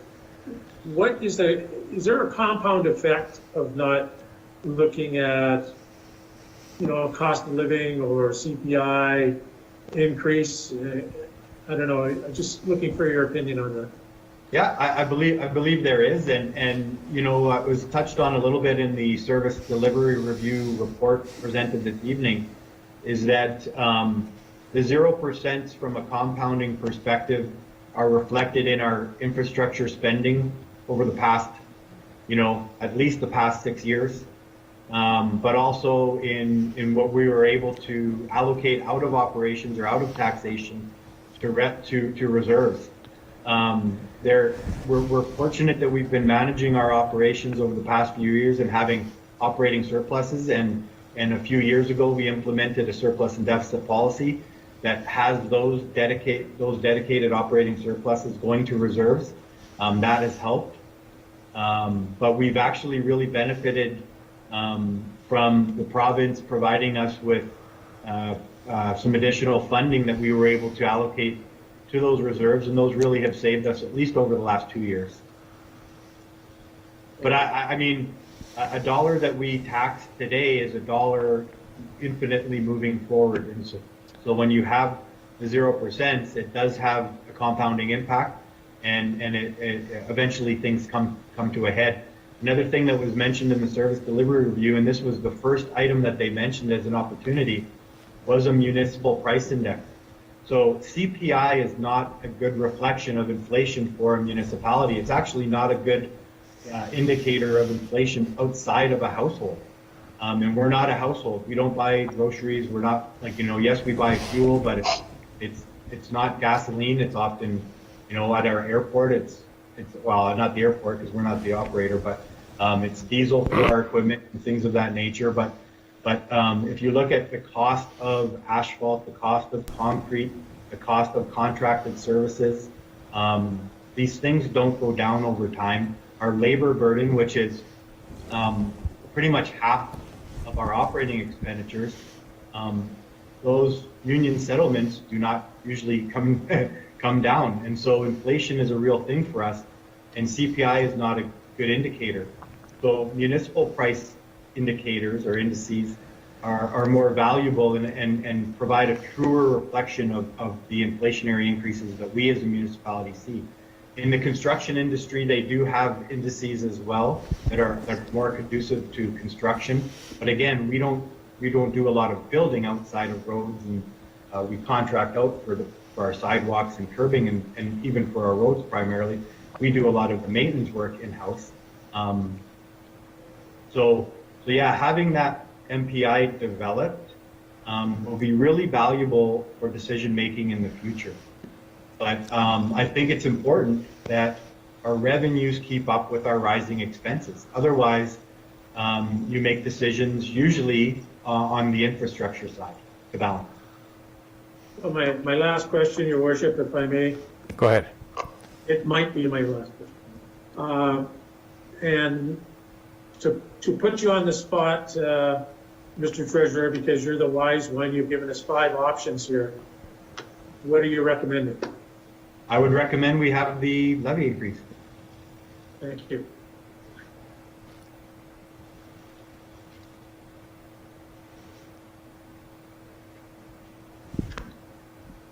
So Steve, you ready for... Sure, let's get into the options discussion. Are there any that stand out that council thinks? I mean, there's easy ones. Like, really, to be honest with you, levy increase is an easy decision. It's balanced budget, and a lot of municipalities, that's the approach they take. It's you look at the expenditures required. Like a lot of municipalities on the expense side, they're a little bit more advanced than us as well. They have resources that they could look at level of service, and council decides what that level of service is going to be, and eventually we'll get there. That's what the asset management legislation is guiding. That path is, they're guiding us down that path. We're not there yet, but they set those levels of service. They know the cost of providing that level of service, and you look at your user fee revenues, your external sources of revenues, and then the balance is taxation, and that is how they tax. We have kind of deviated from that because we're focused on a rate. But I provided council with some information last year, is that you can't just look at the rate. You have to look at a combination of rate, the assessment, and really affordability. And there's a lot of information out there from an affordability perspective that shows that we are not out of whack from a taxation perspective to municipalities in Ontario. You might be a little bit out of whack when you compare to other jurisdictions in Canada, but Ontario is unique in that our property taxpayers pay a significant cost to social services in Ontario. So if you look at it from our perspective, we generate, let's say, $14.5 million in taxation. $2.5 million of that goes to social services, and that's unique to Ontario. Yes, and that's why we need to focus a lot of our lobbying efforts on the province to upload those social costs back to where they came from. Councillor McKay?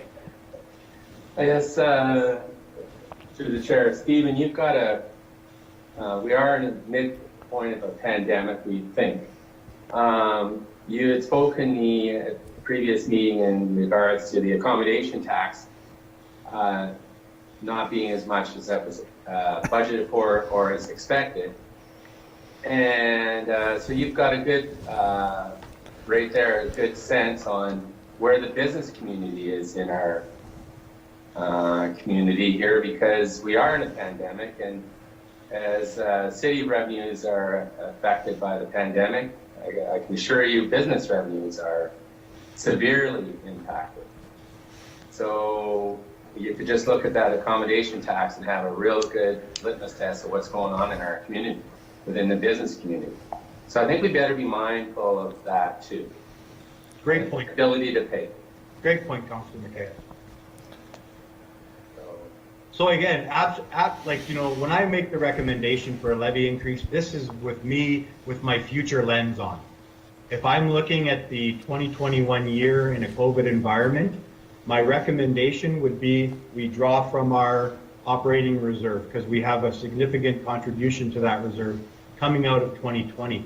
And if council recalls, of that 950,000 anticipated surplus, almost half of that comes from COVID funding that we received this year from the province, that we fortunately, with the mitigating efforts that we took when the pandemic hit us on the expense side, we didn't really truly require that, and we were able to basically put that in the bank.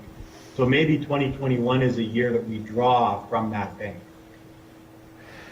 And I think that, you know, when you talk about the compounding effect or impact of when you raise taxes or when you have cost increases every year, COVID, is it going to go another year, another 2 years, another 3 years, settle down for a couple of years, then come back with some other virus? We don't know. But we're in the situation we're in.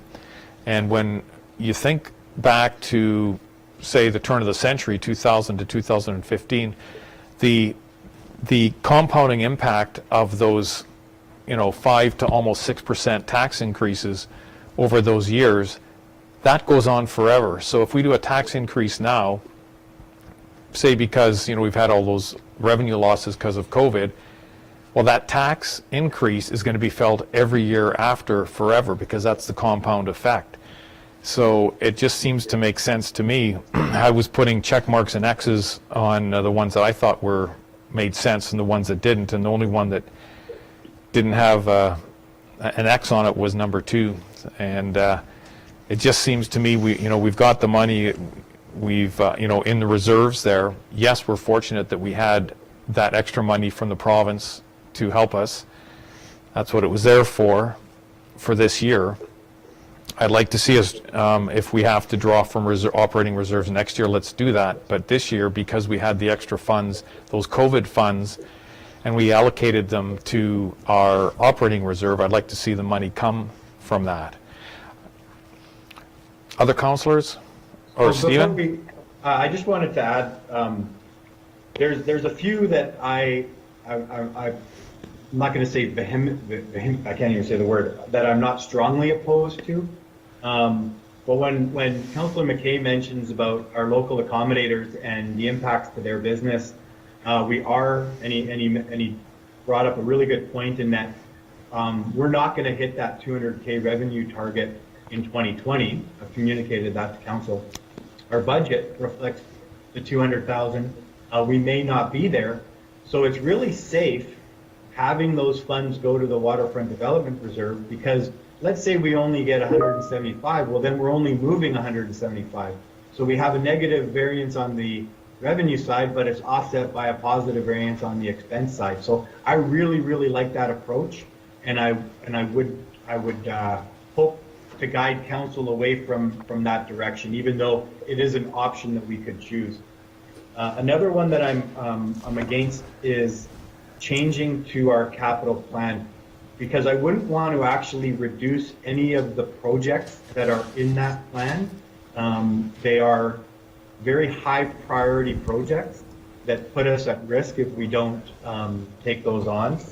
And so if we were going to maintain that plan and we reduce the funding out of taxation, that means a greater draw from the reserve would be required.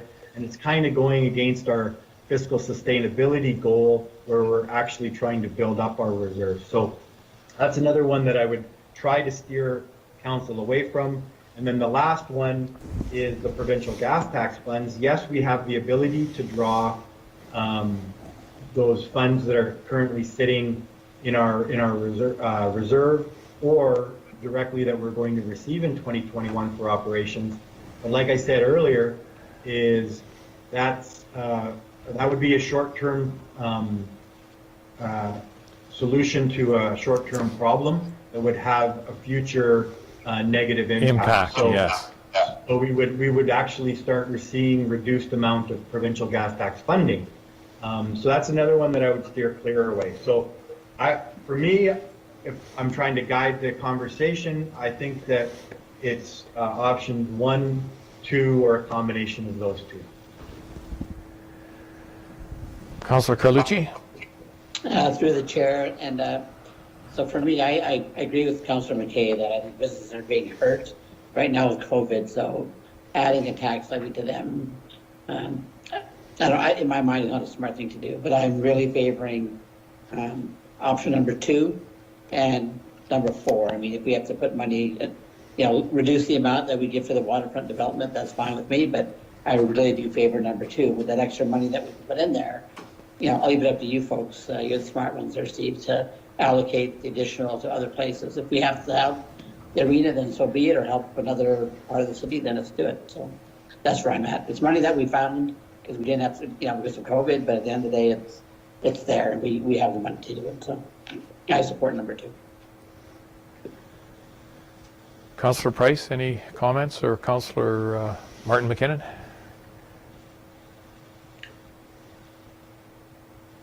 Do you want me to go first? I agree with what all councillors are saying when it comes to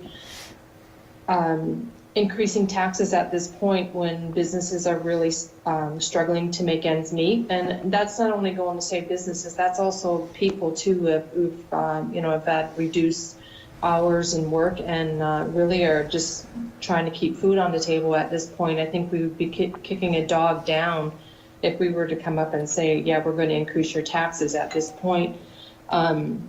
I really do agree that we should be going with number 2 at this point, and pray that COVID takes a turn for the better in the next couple of months with the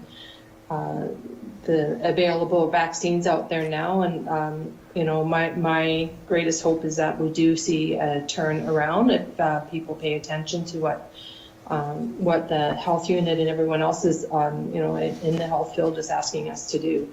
So for me, I would be definitely going with option number 2 at this point.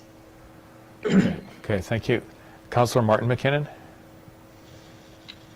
Yeah, I agree with Michelle, very well said, and I'm an option 2 guy all the way. Okay, so the only one we haven't heard from is Councillor Bush, and that might not... Oh, Roger? Through your worship, I don't know if this is good news or bad news for council, but we do have a little bit of time to pass this budget. So tonight was all about getting a draft budget in front of council, have the treasurer walk through that budget, walk through the options that may be available, or at least some of the options that may be available, and for staff to ensure that council understands where there are service level reductions baked into this draft budget. So I hope we accomplish those goals tonight. Our target would be to have the budget passed on the regular council meeting in December 14th. So there is time to look this over, ask questions. If council has questions, they're more than welcome to contact the treasurer or myself or both. and we can move forward to the December Committee of the Whole meeting. If there's more discussion at council warranted, we can have it there with the goal of passing the budget on the 14th. So council, would you want to take some time to think about it, or do you just want to make a decision tonight? Well, no, so, sorry, Your Worship. Stephen. Right now, you don't need to approve the budget, you don't need to approve anything, but at least you've provided me with direction. Sure. And it looks there's consensus that, because this budget is in draft form, we are going to be modifying, making improvements and getting better as we get better information. But I have the feeling that option 2 is a good way for me to balance the budget for presentation at December's COW. But I would want to ask, now that I have a good feel for that direction, is there a limit to the draw from the operating reserve in 2021? And do we want to investigate reversing some of those service level reductions at the rec center?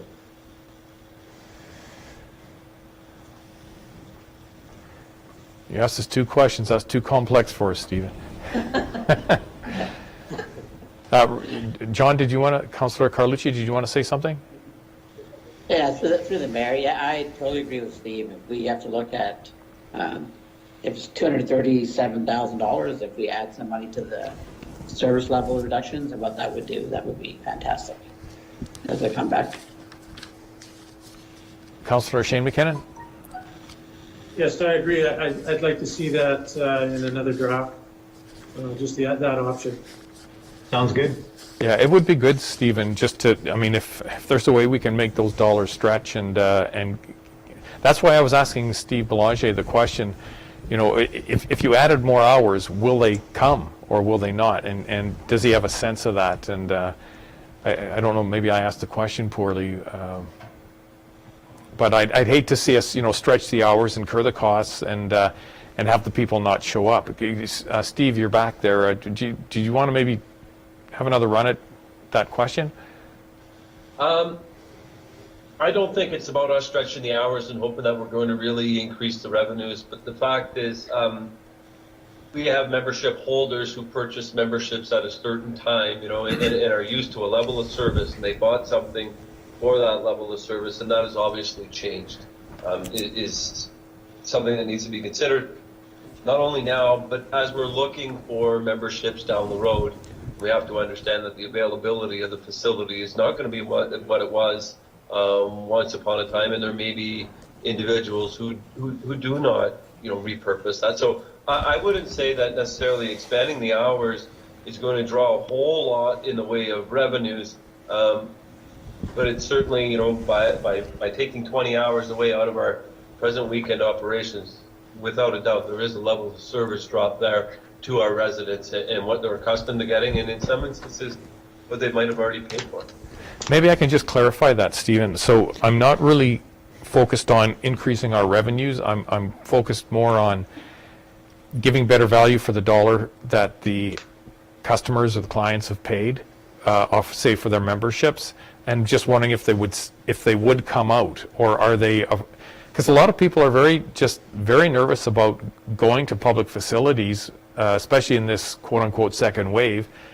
So I'm just wondering if they would come, not for our sake, for getting more revenue, although that's a factor, but mainly because we want to give them value for the money that they've spent already, they've invested in their memberships. I think we would get more people, but I'm not 100% sure it would equal the return that we're going to get, you know, or what we're pumping out, you know, in order to do that. Absolutely, you're 100% right. Not everyone is comfortable returning to the building, and they haven't been, not all of them have returned to the facility yet. That's really tough to say, and I think that changes based on the numbers in Dryden and in our area, and maybe even across the province, on how comfortable people feel returning to public facilities like you mentioned. So can I summarize? I'll bring forward at December COW 2 options. One will be the service level impacts that we've presented this evening, and a balanced budget with a draw from the operating reserve to do that. And the second option will be a revised or reduced or minimized service level impacts at the rec center, and what that would mean from a draw from the operating reserve to balance our budget. That And then we sounds- can have that discussion at December, Kyle. Yeah, that sounds great. Everybody good with that? Yes. Great. Okay, thank you. Thank you very much, Steve. And your second report. Yeah, my second staff report is the council approved amendments to certain schedules of the Chapter 72 fees and charges of the municipal code for the corporation of the city of Dryden. So back in October, which last month, council approved our 2021 user fees and charges schedules. But subsequent to that approval, there's two areas that we would like to make an amendment on. The first is vehicle parking at the airport. So we are going to be putting up signage in certain areas where parking will be prohibited. And we want to implement a charge for those who park in those prohibited areas. And absent the fees and charges bylaw to basically support that charge, we wouldn't be able to do so. The second one relates to the municipal accommodation tax. And we've been fortunate this year, after implementing that tax, that the majority of property owners have been reporting and remitting the municipal accommodation tax revenue that they've been receiving. We have a couple properties that are not meeting the requirements in our bylaw, and I would like to implement a fee for non-reporting and remitting. Not necessarily saying that, you know, I'm going to be cracking the whip right away, but at least our bylaw, basically the way it's written is we can charge interest on that money, and then there's a section in there that says as well as a fee that's established by the municipality, and we have not established a fee to date. So this would be establishing that fee, and really it is it's in an effort to try to have compliance with our current bylaw. All right. Comments, questions?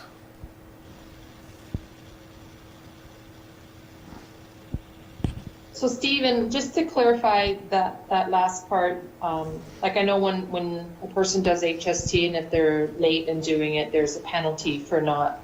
Is that exactly kind of what you're saying here as well? This is Like exactly what it would be, Michelle. Yeah. Yeah, that's, and I'm totally 100% agreeable with that. It's like if you don't make the filing, then there's a penalty for not doing that, so. Any other comments, questions? And like I said, our current municipal accommodation tax bylaw speaks to this. We just don't have the fee established. So this would be establishing that fee. Would you, to the chair, Stephen, would you be looking at like the same type of fee that, let's say, like with HST, I don't even know what that is. It's like a small percentage. Is it like 4% or something, 6%? Yeah, so as I've proposed, it's a $250 charge.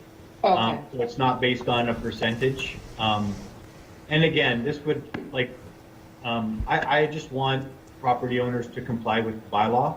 And so my goal would be to work with them and communicate with them, and this really would be a last resort.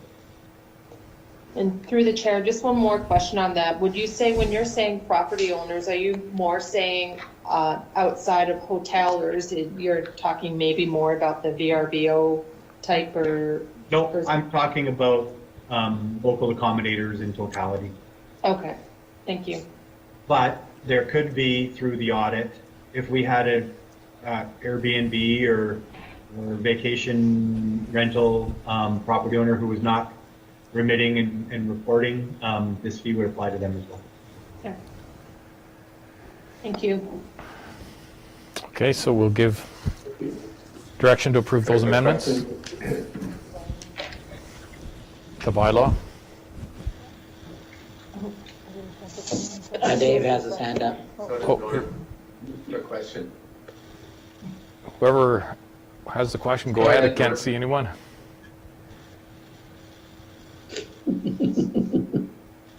Norm might be muted.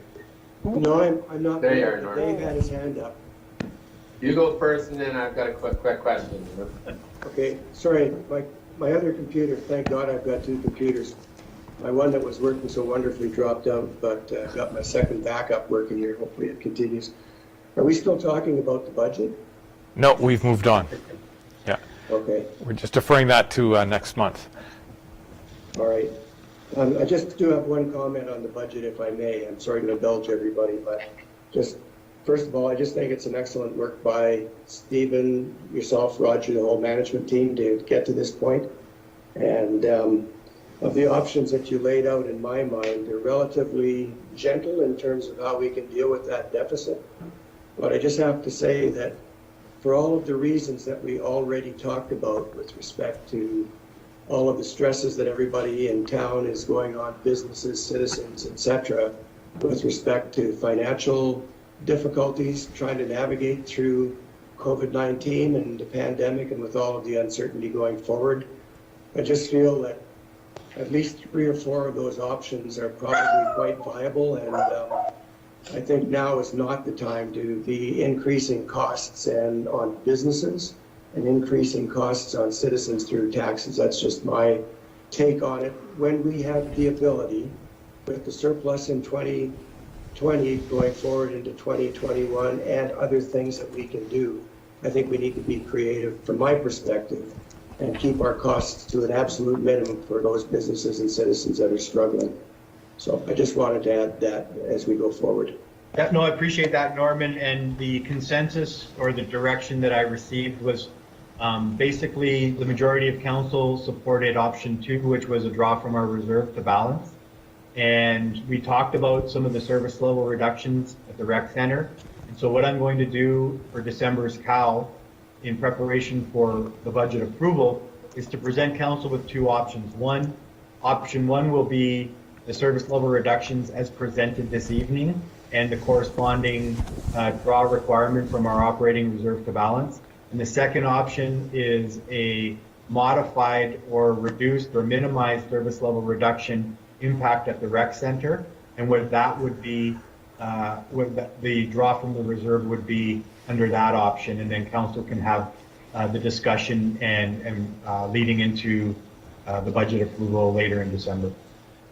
Okay, no, that sounds great. And I think, as you mentioned earlier as well, I mean, we can always do some mid-course corrections if this COVID situation lifts and we have the ability to bring more people in and generate more revenue too. Okay, thanks. Sorry to backtrack on that. So Dave had a question with regards to the fees and charges amendments? Yeah, through the chair. Yeah, Stephen, in regards to the tax, are you getting stonewalled by these operators? Are they not responding, or do they maybe don't understand it's new, understand they're not quite getting it? No, Councillor McKay, through your worship, it's not from a lack of understanding because we had full compliance in January. But since January, we've had 1 or 2 local accommodators who, one has not filed reports and remitted since January, and the other one, they responded to a letter that I sent out, but they're not meeting the bylaw requirements. That's I just want to know. So they started out, so it's not lack of understanding. Exactly. Thanks for that. But like I said, the majority are doing a really good. And again, I wanted to be fair that this was something new implemented January 1 of this year. So it is something new for our local accommodators. And but again, for the most part, the high majority have been doing very well with it.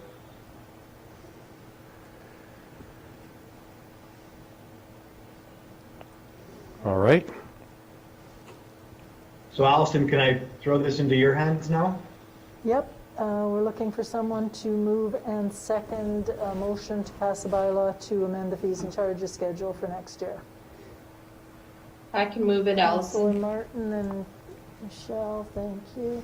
Moved by Councillor Martin McKinnon, seconded by Councillor Price, the bylaw 4786-2020 being a bylaw to amend Chapter 72 fees and charges of the Municipal Code of the Corporation of the City of Dryden for 2021 by deleting and replacing Schedule B Airport and Schedule D Finance be read a first, second, and third time. All in favor? Aye. Aye. All right, carried. Thank you. Okay, I'd like to call on Mr. Nesbitt to present his staff report, police costing. Thank you, Your Worship, and through you. Just a quick staff report in regards to police costing committee activities. I'm bringing forward in the staff report the police costing committee terms of reference for council's approval, as well as seeking approval to single source the contract for the award of the study and analysis of policing services to MNP LLP. So as council knows, council passed a motion on October 26th to request a new contract police costing estimate from the OPP. And at that time, police costing committee was formed, soon to be appointed by bylaw. And as I mentioned, the police costing committee terms of reference is included in the staff report. I will be happy to open that up to comments or questions. As well in the report, the Police Costing Committee discussed how we might go about updating the financial analysis that was completed by the consultant MMP the last time we looked at the OPP costing scenario, and the committee entirely supported seeking a quote from MNP again. To use that costing model, financial model that was built by the team the last go around for this, and look at updating it with now current data. So I've outlined in the report the general scope of the engagement, and I'll just go through that briefly. So we're looking to update the service offering comparison with any known changes. We will seek to consult with other Ontario municipalities that have gone through a similar scope in looking at OPP services or other policing services for that matter. Consult with our primary stakeholders as defined by the Police Costing Committee. Update the existing financial model with additional available years. Update call for service modeling with 2019 and 20 data, as well as comparing the OPP and DPS comparison between the call for service modeling. Develop additional benchmarking analysis. Development of a clear and concise executive summary or a conclusion statement. And then the consultant will present the findings and the report, the final report, to the City of Dryden Council. So the fixed cost estimate for that engagement from MMP is $35,000. Again, this is fully supported by the Police Costing Committee.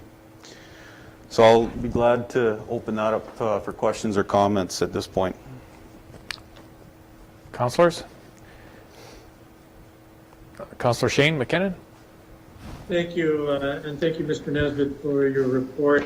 I'm just wondering, under the scope of the work to be done, are we not missing a few items? And I'm thinking about deployment models, staffing levels, response times. Certainly there is no indication here that you're going to facilitate any kind of public or stakeholder consultation sessions, gather any public input. There's no indication that you'll be conducting a public survey or getting any feedback from the public. So I'm kind of concerned about that, because the whole essence of this revisiting this costing was because things have changed. And if things have changed, I think it's incumbent upon us to really look at those things that are vital for providing the service in the community and not cut any corners. So I see this as just how much is it going to cost today, rather than what's the situation today. So Councillor McKinnon, just to interrupt for a second, so what Roger was asking was if he could just get one question at a time. You ran off a number of them there.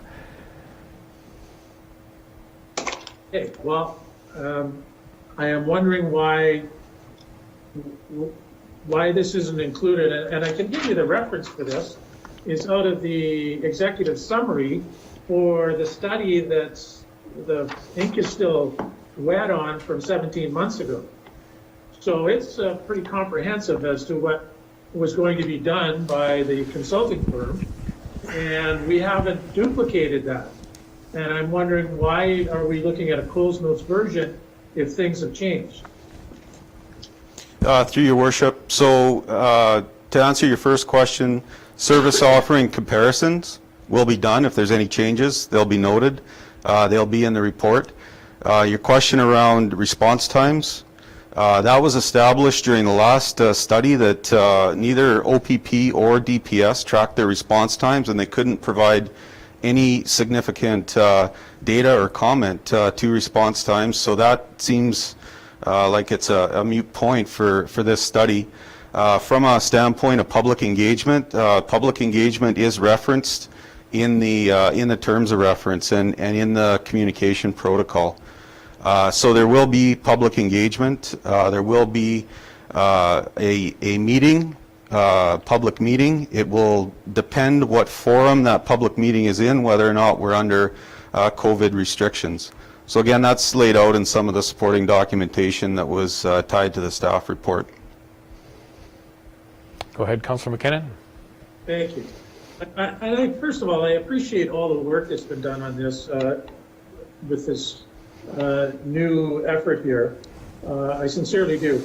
But I think that the public engagement is a very important aspect of this, and there's no indication that we're going to conduct a public survey. I'm looking at your communications document here, and it says the public will have the opportunity to submit questions throughout the process, as well as a town hall meeting adhering to COVID-19 protocols, or held as a virtual meeting to take place at a later date.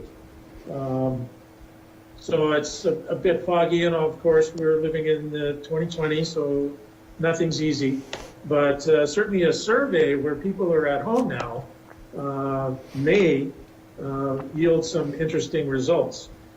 As far as the response times go, I think that's really important for our community to know. And this is the second go-around for both these services.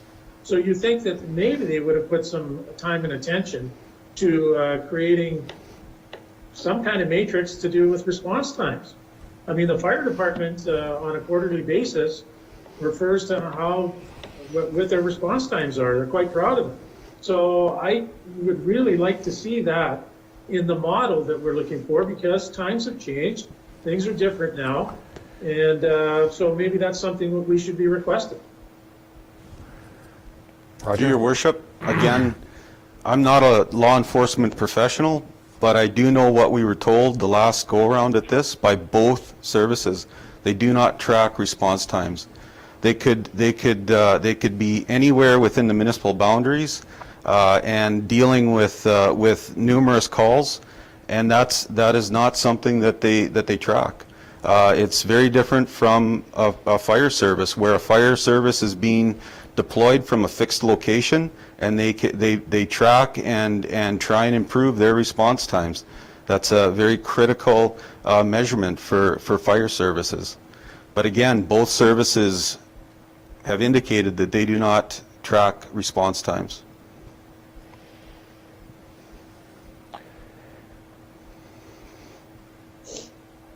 Any other questions, comments?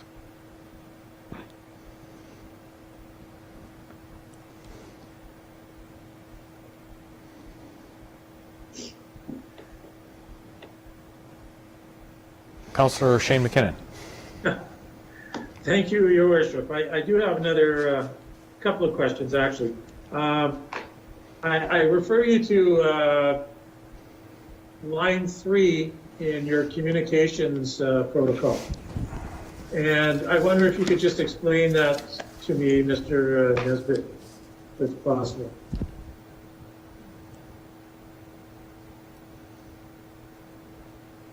Yeah, very simple. Communications are directed to the chair of the committee, and members of the committee are asked to not respond publicly in regards to the activities or the study that's being undertaken. So if there's publicly shared information, then that would be fine. But if there's information that a committee member has that hasn't been shared publicly, then they're asked to not provide comment on that. Okay, so there'll be no comments from any of the municipal councillors unless they're the chair. If that would be the ask, that would be the intent of the protocol on that bullet, is that there isn't comment made if that particular information is not already public. And I assume, from what I know of police services boards, there's no comments from the police services board, as there was the last time we had went through this procedure. There was no comments from the police services board either. So we've got 1, 2, 3, 4, 5 councillors who are not going to be making any comments on this particular process. Thank you for that. I have a question in regards to the police service itself, our Dryden Police Service. And I guess, I don't know if you want to answer this, Mr. Nesbitt, or if the chair of the Police Services Board wants to, or whoever. But certainly, there's an expectation that the staff and the chief of police, as there was last time, will furnish information and dig into their files for calls for service and a number of things which really, unfortunately put them at a real disadvantage while they're trying to do their normal work. Are there going to be any supports given to the Dryden Police Service during this process, this repeat process, to help them during this time? And I'm thinking of, someone who will speak on their behalf or work on their behalf, hired by the board, to help them, because as we know, the Ontario Provincial Police have a whole section of people dedicated to costings and municipal policing. So I think it's pretty onerous on a small police service that's already taxed by changes in the community. So I guess that's a question.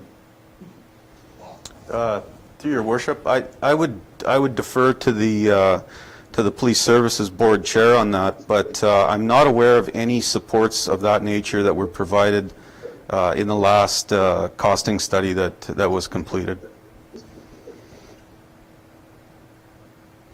Councillor Carlucci? Through the chair, Roger's right, there was no support given previously.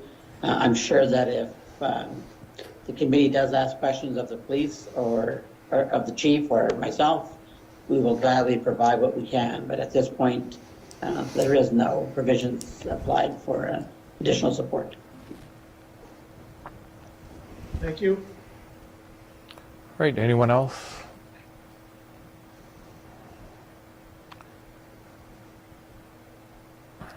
Okay, so, Allison? Yeah, following up on the recommendations in the report, we have, I'm looking for some councillors to move and second the motion to appoint members of the costing committee, the terms of reference being adopted, and the approval of single sourcing. You can only see 3 I councillors. can only see 3 councillors, so you Just- need to speak up if you're going to move or second anything. Councillor Bush, thank you. Anyone else, please? Councillor Price, thank you.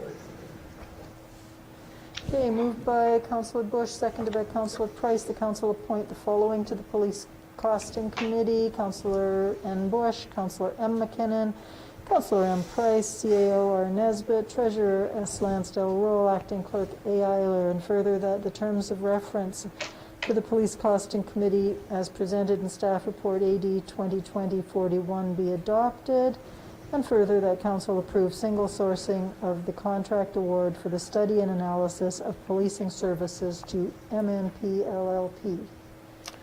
All in favor? Opposed? One opposed? All right, carried. Thank you. Okay, we have no notices of motion this evening. We have one motion, which I'll ask the acting clerk to explain and ask for someone to move and second.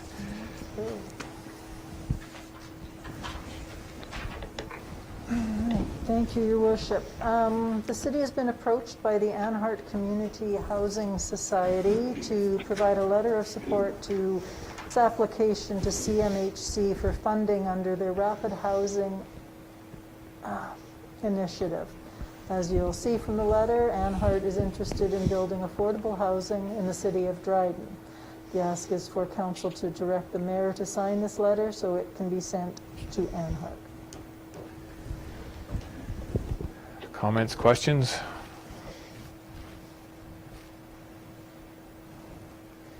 Councillor Shane McKinnon?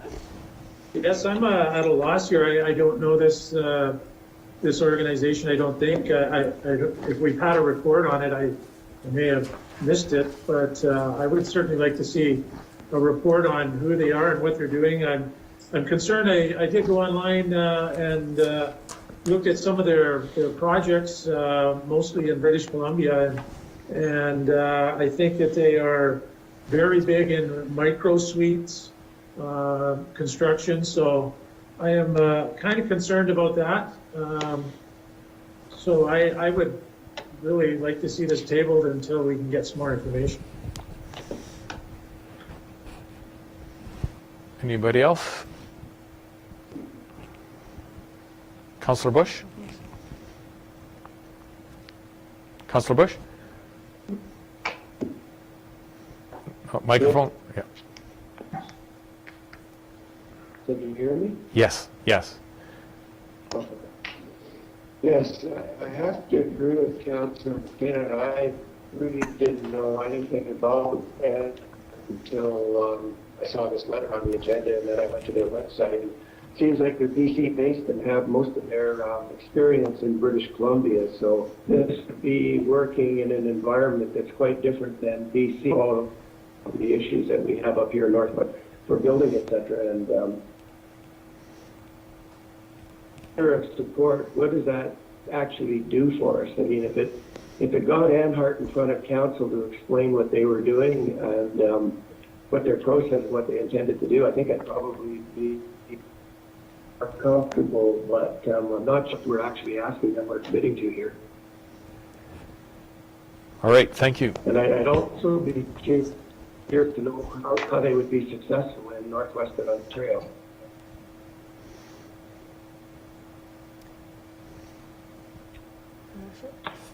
Yes. I'm going to ask Mr. Peacock if he thinks the Anhart people would be amenable to speaking to council or providing more information. You there, Tyler? Yes, I am. Hi, how are you guys?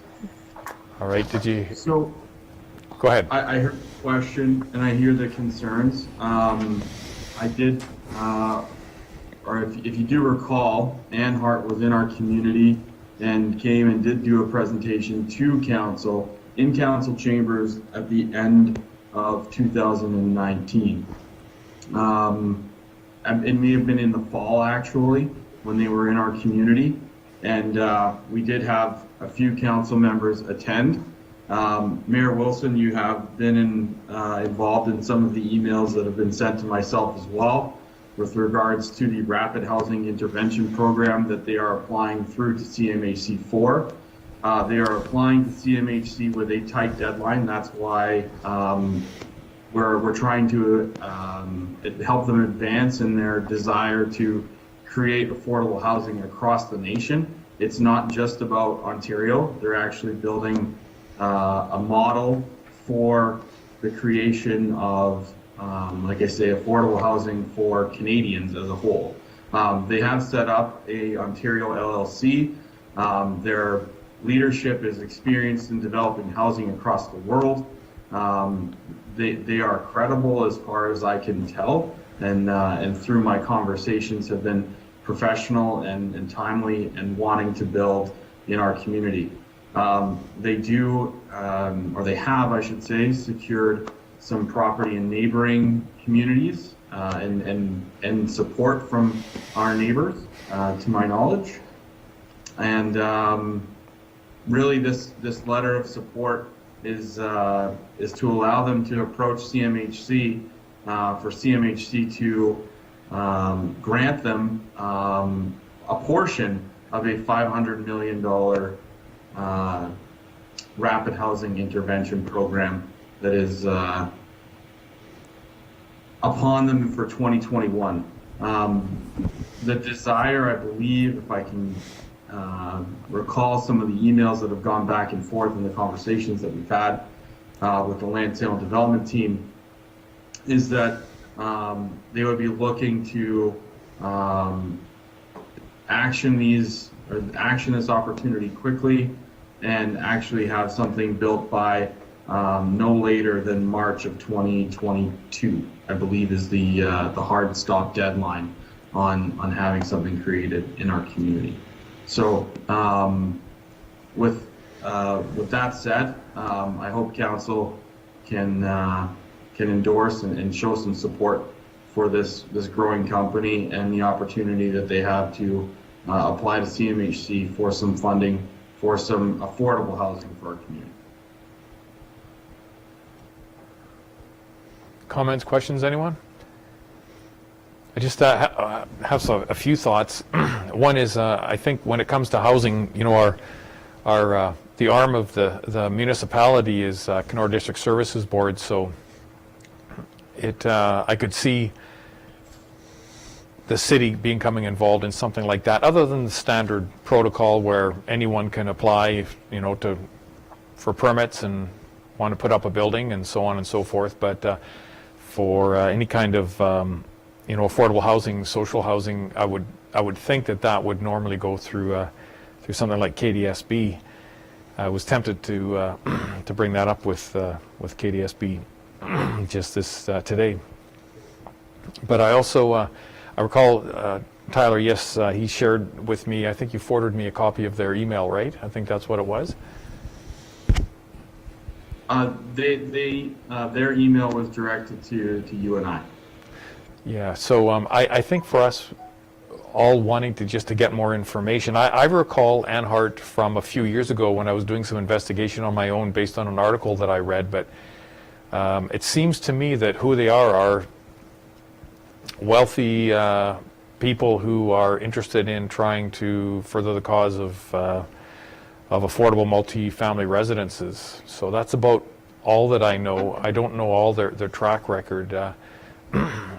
Council, I get the feeling you're just not comfortable right now doing some kind of support letter until you find out more. I can understand that. I look at the letter that Tyler has drafted up with my name on the bottom. It seems fairly standard. There's nothing there that I object to. The only concern I have is that we don't have all the information to have council feel comfortable as a whole. Councillor Calucci? Yeah, I remember the presentation, Tyler. It was summer on the fall, and there was only a few people. I remember Henry Wall being there as well when this was going on. But I do agree that it's been a bit, so I think we should have a refresher on it. That's what it's all about. And I knew what they were doing, but I think there was a few concerns at the time when it did come up. So I do agree that we look at another refresher.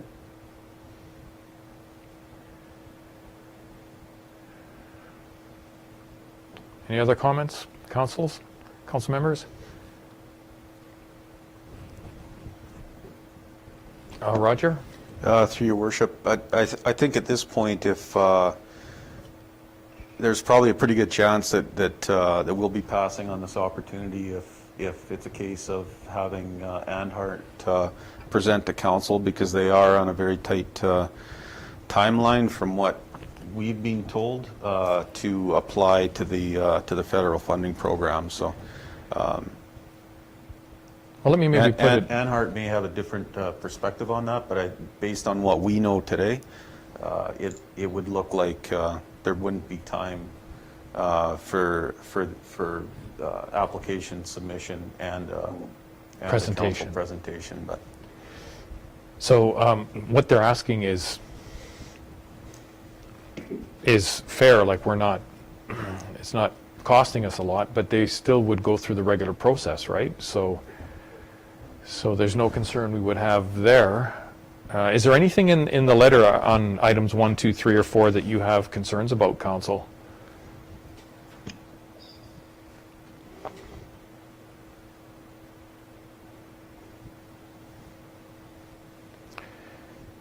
Maybe I'll just read them.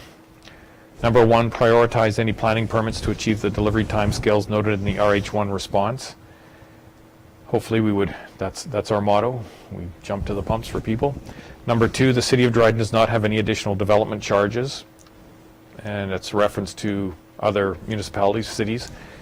Number 3, property taxes for new multi-residential dwellings in our community are assessed under a new tax class that represents a 79% discount compared to existing multi-residential dwellings. This tax class is applied for 35 years. So there's the real incentive, and that has come from the provincial government, not the municipality.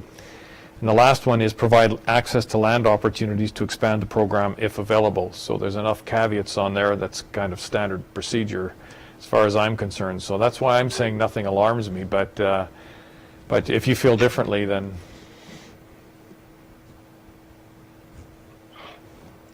feel free to speak. Councillor Bush?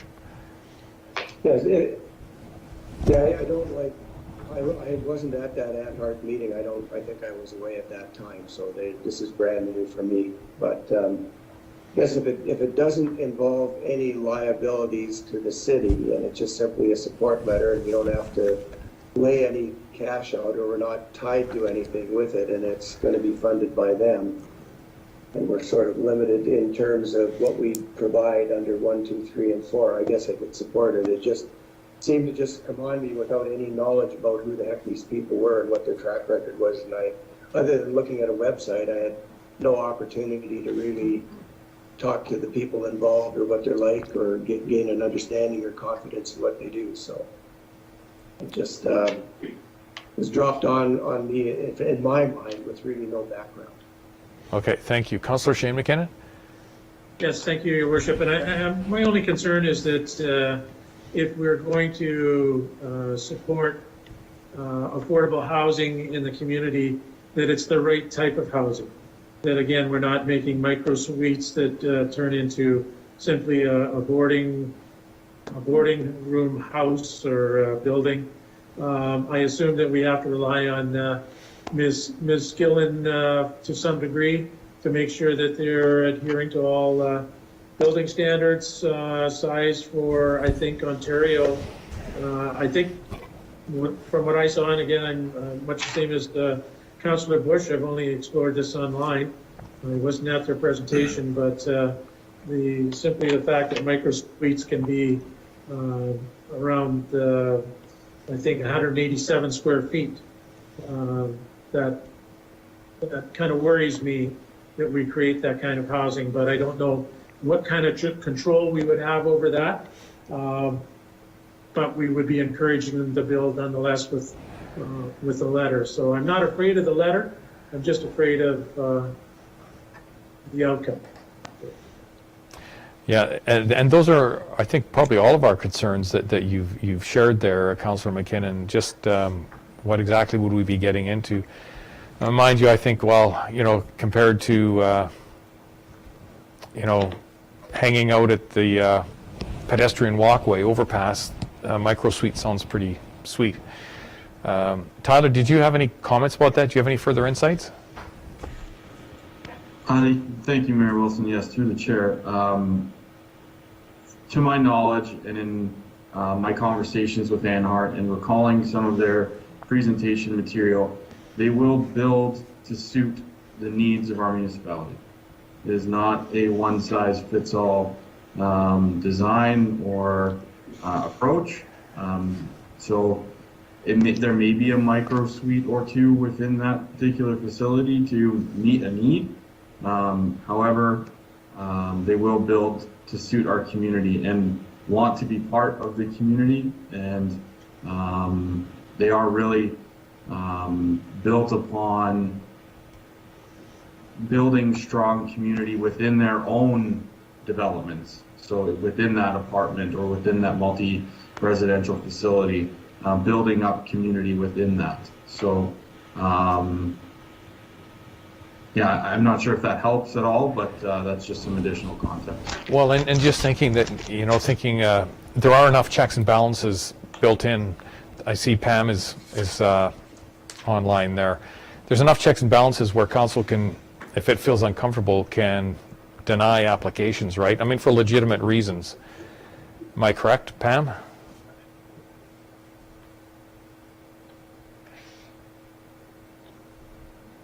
Or anyone?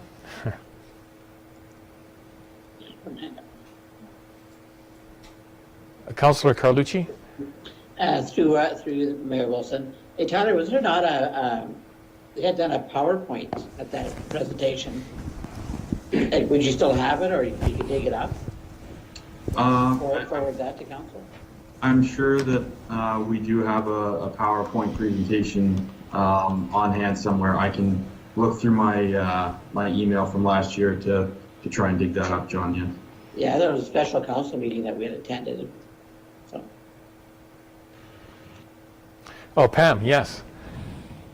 Sorry, my computer was a little slow there. So through the chair, basically any development proposal that comes forward on a property that we find, and if it's a multi-residential zoning that they're requesting or that is in existence, it's going to have all the checks and balances that are in there with respect to our official plan, our zoning bylaw, and everything that is considered a permitted use. So if a micro suite has to fit into the description, as an example, of an apartment building or an apartment suite, if it doesn't fit in with that description, it doesn't go on that property. It's not allowed to be built. So it would have to fit into what we currently have, or they would have to actually request that change be made in order to develop their proposal. So I think there is, especially in the multi-residential aspect of things, enough both on the building code and the definitions of the living spaces and required areas, as well as the permitted uses within our zoning bylaw to offer the protections you're seeking. Okay, thank you. Councillor Shane McKinnon, Councillor Bush, Councillor Carlucci, does that give some level of comfort? Stephen, you have your hand up. Yeah, through your worship, I just forwarded on the presentation to all of council. And I participated in that session, I guess last year. Seems like a little bit longer ago. But anyway, their model is really mixed unit. So it's market rent units as well as social housing units. And that's where Tyler was kind of touching on the fact that they're trying to build a community within the buildings that they construct. To uplift people and provide support for people. So I presented that, or I submitted that presentation. For me, I look at this letter as it's a requirement for their application through CMHC. And I just look at it as another development opportunity in our community, and I don't know why council would not support that. So those are my comments. Sure, thank you. Sure. Was that a hand there, Councillor Marty McKinnon? More like a fist. Okay. I'm glad we're separate. I support the letter. I sat through the presentation, and given what Pam said, we've got nothing to lose. We control what they build here, so I'm good with the letter. Okay. Thank you. Are we okay then? Yeah. Okay. Yep. All right. We'll. We need a mover and a seconder We need a mover and a seconder.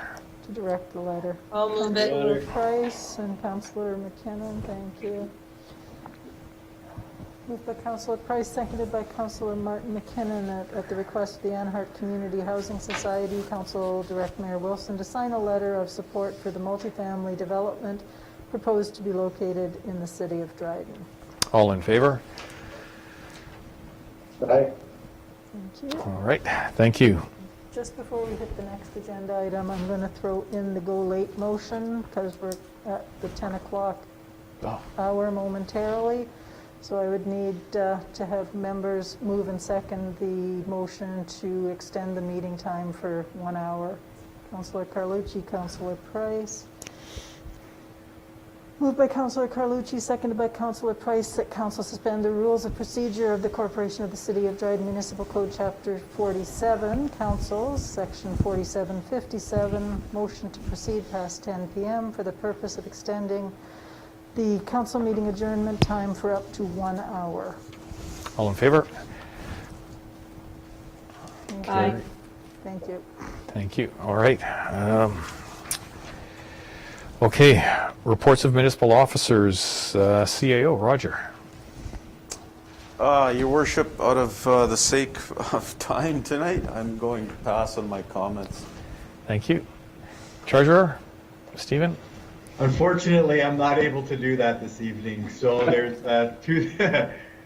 I'll take Roger's time. The first thing I wanted to just provide a little bit of clarification with the borrowing bylaw that council passed this evening is that this is not new debt. This relates to our operating line of credit that we have, and it's a requirement to pass this annual bylaw, but it's not new debt, and I do not anticipate a need to draw on the line of credit for temporary cash flow needs in 2020 or 2021 or really at any point in time. But I just wanted to provide that clarification, more so for the public. Great, thank you. The other thing is I received a letter from the Minister of Finance on November 17th. And the reason why I want to talk about the items in the letter is unfortunately I didn't receive the letter in time to have it as put together a staff report. But I do think that it's important to go through these items that were in the letter with all of council because you may or may not receive some questions from the public regarding these items. So the letter related to property tax and assessment measures that were announced in the 2020 Ontario budget that was released on November 5th of this year. And there was a few items in here that one of the items we already had taken advantage of it. It's the education property tax deferrals. So this was just some cash flow deferrals. It's not that we're not paying the school boards the education tax that we receive from our property owners. It's just that from a cash flow perspective, we were able to defer the June transfer to December. And we are, I think it was 75% of municipalities actually took advantage of that ability.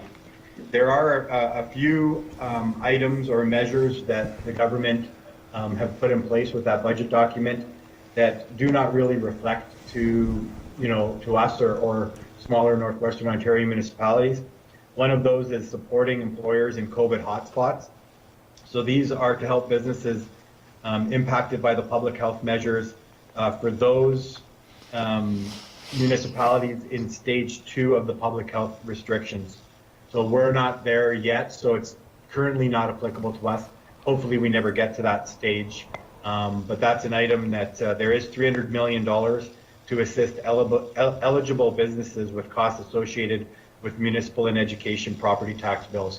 So this is a really good one for businesses in Ontario because it provides a little bit of relief from property tax and education taxes for those business operating in those hotspots and were forced to close.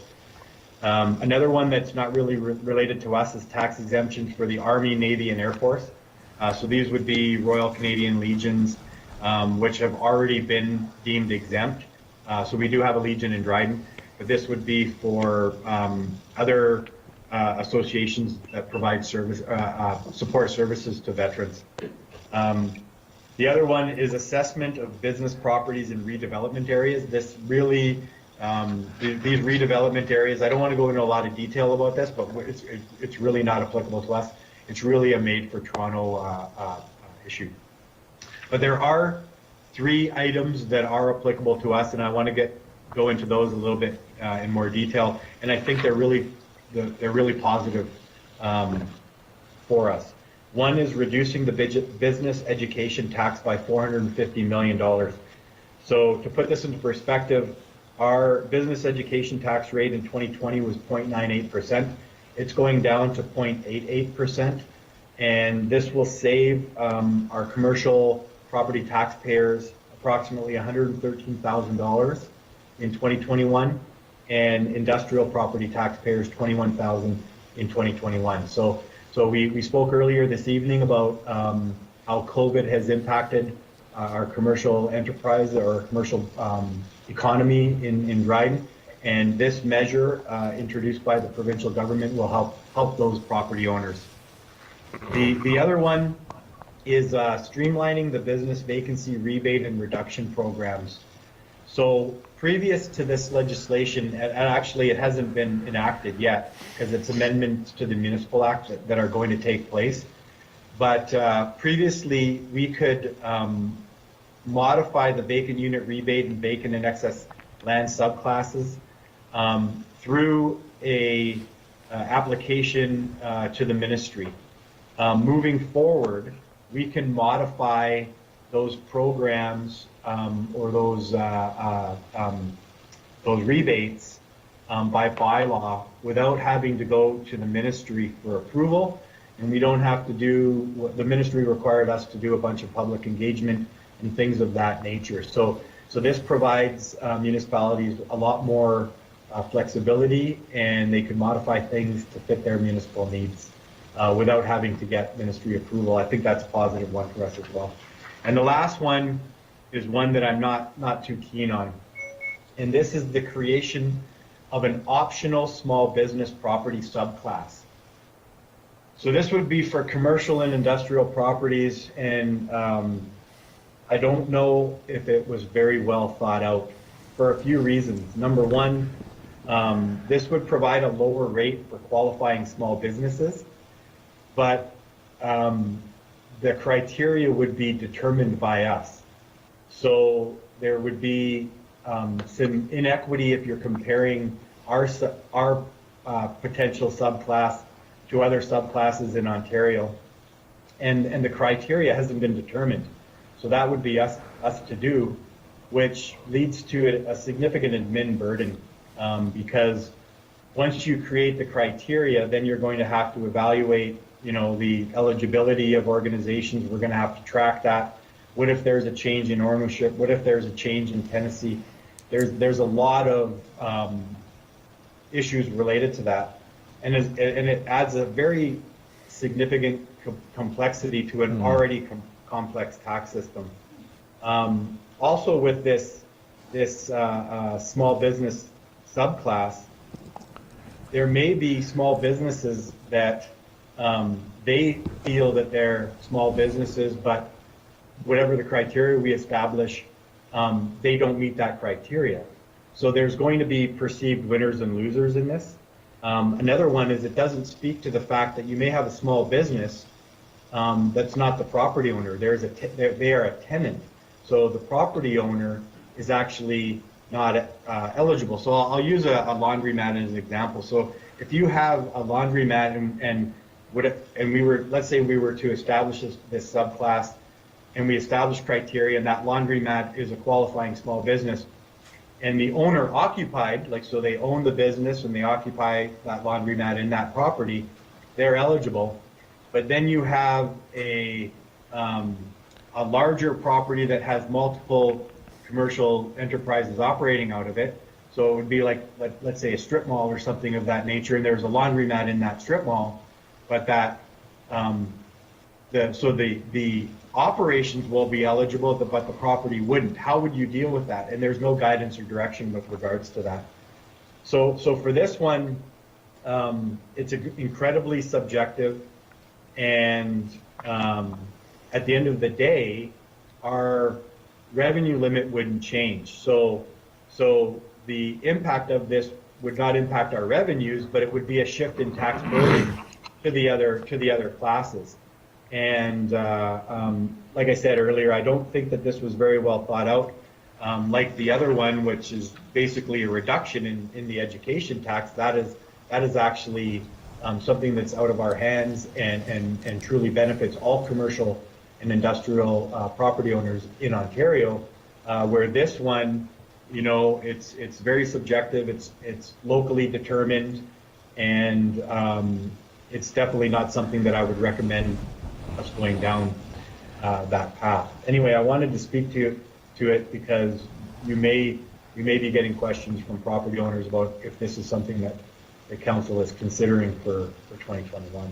So it's sort of like the province says, hey, here's a really good idea. It's really hard to navigate and manage, so we'll just let the municipalities figure it out. Well, and they even said that the province may consider matching reductions, but I don't even know what that would mean. Yeah. So does that mean like we would, rather than transition the tax burden to the other classes, if we reduced our revenues, would that be that they would provide that to the municipality? Or is it if we provide measures, create the subclass, and tax those eligible small businesses at a lower rate, would they also match the lower rate, like which compounds the benefit to the small? I really, like there's not enough information for me to, you know, appropriately direct or guide or provide a recommendation to council, but based on what I know right now, this is something that I would steer very clear of. Yeah, and it's too late at night to navigate these hypotheticals, so we'll put you out of your misery. Okay, Stephen? I appreciate that. Okay, thank you. City Clerk? Just a couple of things. I've spent a lot of time over the last month working on revisions to the parking and traffic bylaws and the parking on municipal and private parking lots bylaw. These will be brought forward to the December 7th Committee of the Whole meeting. Also been working on the request for proposals for a new meeting management system with Ms. Brasso. The proposals were opened last week, and it's anticipated we'll be making a decision later in this week. Thank you. Public Works, Blake. Thank you, Your Worship. I don't have much to report on this evening, or I was not going to report on much, but I think I'll just skip it, and I'll just say congratulations to Colin Hawkins, who is our successful candidate for the Facilities and Asset Manager. We'll be working out of Public Works. So now we're currently recruiting for a new Public Works Operations Manager within Public Works, but I expect with Colin's help, we'll get somebody in that position and trained up fairly quickly. Great, good to hear. Thanks, Blake. Steve Blanger, are you there? Really quickly, continuing to adapt and welcome patrons back into our facility as we continue to open up through COVID. Of course, we now have Rink 2 open, and our old-timers groups have started. So has curling, adult curling and senior curling. So basically all of our facilities have opened back up again, and we're pleased to welcome everyone in, and so far it's been a rather smooth transition, and our numbers continue to climb, so that's good. Department's been busy launching our Smart Rack Amelia program, moving away from Max Galaxy, and this is the booking software that was highlighted in Blackline in our operational review, so we're looking forward to experience some of those efficiencies that come along with it. A couple of weeks ago, we submitted a funding application to the New Horizons Seniors Fund. Pleased with that and what that may deliver. We've got a couple more coming down the pipe with a Trillium Foundation Resilient Communities Fund, and another opportunity with an inclusive community grant to look at some of our opportunities for an age-friendly community and what that may mean and how we can get ourselves there. At the moment, we've got a minor inconvenience to our users. We're installing new flooring up in the cardio room at the facility, so one of the final projects of the year here. We've been able to successfully move some gear around to minimize those inconveniences and try to keep our numbers, capacity numbers, where they were prior to this renovation. So we're looking forward to getting that one done and finishing off our 2020 projects by the end of this week. Great, thank you very much. Appreciate that, Steve. And our Fire Chief, Grimwood. Good evening. Just a couple of things from the fire department. Our firefighters are going to be out this weekend doing ice rescue training at the Victoria Street docks Saturday and Sunday. As you can imagine, dipping into the river in late November is it's something different. this is some of the most difficult and challenging training that firefighters will do. We've had a total of 18 firefighters sign up for the training, so we're looking forward to a good weekend of that. It's obviously a very important skill. And then the other thing is we're still trying to navigate having to have all of our public education be done virtually and not in person. So Deputy Chief Redmond gets the credit for this. He came up with a concept whereby he asked each of our 8 platoons to do a videotape of a fire safety message, and he's calling it the 12 Days of Christmas. So we have 8 different platoons and 2 different recruit classes, and then the 4 full-time staff have agreed to do the other 2. And we're asking each of the groups to produce a 3 to 5 minute fire safety video that we're going to post in the 12 days leading up to Christmas. We got the first video back today from Platoon 4, Captain Jamie Seeley's platoon, and it's incredible. And they just did absolutely great work, and it's great to see the firefighters so engaged. I mean, we're used to being in the community and in the schools, so obviously this is something very different for us, but it's an excellent initiative, and it'll help us promote fire safety and around Christmas. That's everything for me. All right, thank you. Hopefully, if anybody has a portable sauna, they can put it at the end of the dock there, right, for this weekend. Thank you. Okay, so Mayor's comments. It was a pleasure to join Janet and the gang, along with several other councillors and staff at the Ontario Métis flag raising event held at the City Hall last Monday to honor the memory of Métis leader Louis Riel. And also, just speaking of our fire chief, on Thursday we were informed of some good news coming from an Ontario association directed at him, and I'm pleased to add my congratulations to Fire Chief Grimwood on his successful re-election to the Ontario Association of Fire Chiefs Board of Directors, and also to his appointment to the Executive Committee for another term. And this really speaks to both the esteem of his peers in the province as well as the caliber of our own fire department. So thank you and congratulations. Councillor Price. Yes, I'm not going to keep anyone too long because it has already been a long night. So I just want to just remind people to stay safe and healthy as COVID actually hits closer to home. And, you know, just to remind everyone that, you know, Christmas is just around the corner, and we want our family to be healthy for that event. And wish everyone a good night. Great, thank you. And remember, we have a closed session after. I know. Councillor Martin McKinnon. No, I don't have much to say, Mayor. Just be safe. All right, thank you. Short and sweet. Councillor Shane McKinnon. Thank you, Your Worship, and I guess a PSA for the Northwest Health Unit. They posted this today. Remember, if you have been tested for COVID-19 due to symptoms, you must self-isolate until you receive a negative result or are told by public health that you can return to normal daily activities. And I think that is a contributing factor to the outbreak we've had just east or west of us, people returning to work and activities without getting going through the self-isolation. So something to keep in mind. Thank you. Great, thank you. Councillor Norm Bush. Yeah, it's just a COVID reminder. My wife and I went to Winnipeg. We had to go just for a brief visit. Didn't do much, didn't do any shopping, came back, so we're just finishing our self-isolating. I don't know what's going to happen, but Thunder Bay's in a yellow zone right now, so at some point it might make sense to self-isolate coming from Thunder Bay, depending on where they end up, because obviously it's showing up in Kenora, and we have one case at least in Dryden, so again, we just need to be vigilant as we get through these next number of months until this vaccine actually gets up and running and we get inoculated. So just remind people of that. All right, thank you. Councillor Carlucci. Thanks, Mayor Wilson. Just a quick little announcement. Friday, December 11th, with the cancellation of the Christmas parade and the Festival of Trees, the Kinsman Clubs and the Dom Tribe put together a Dryden's Christmas Tour of Lights.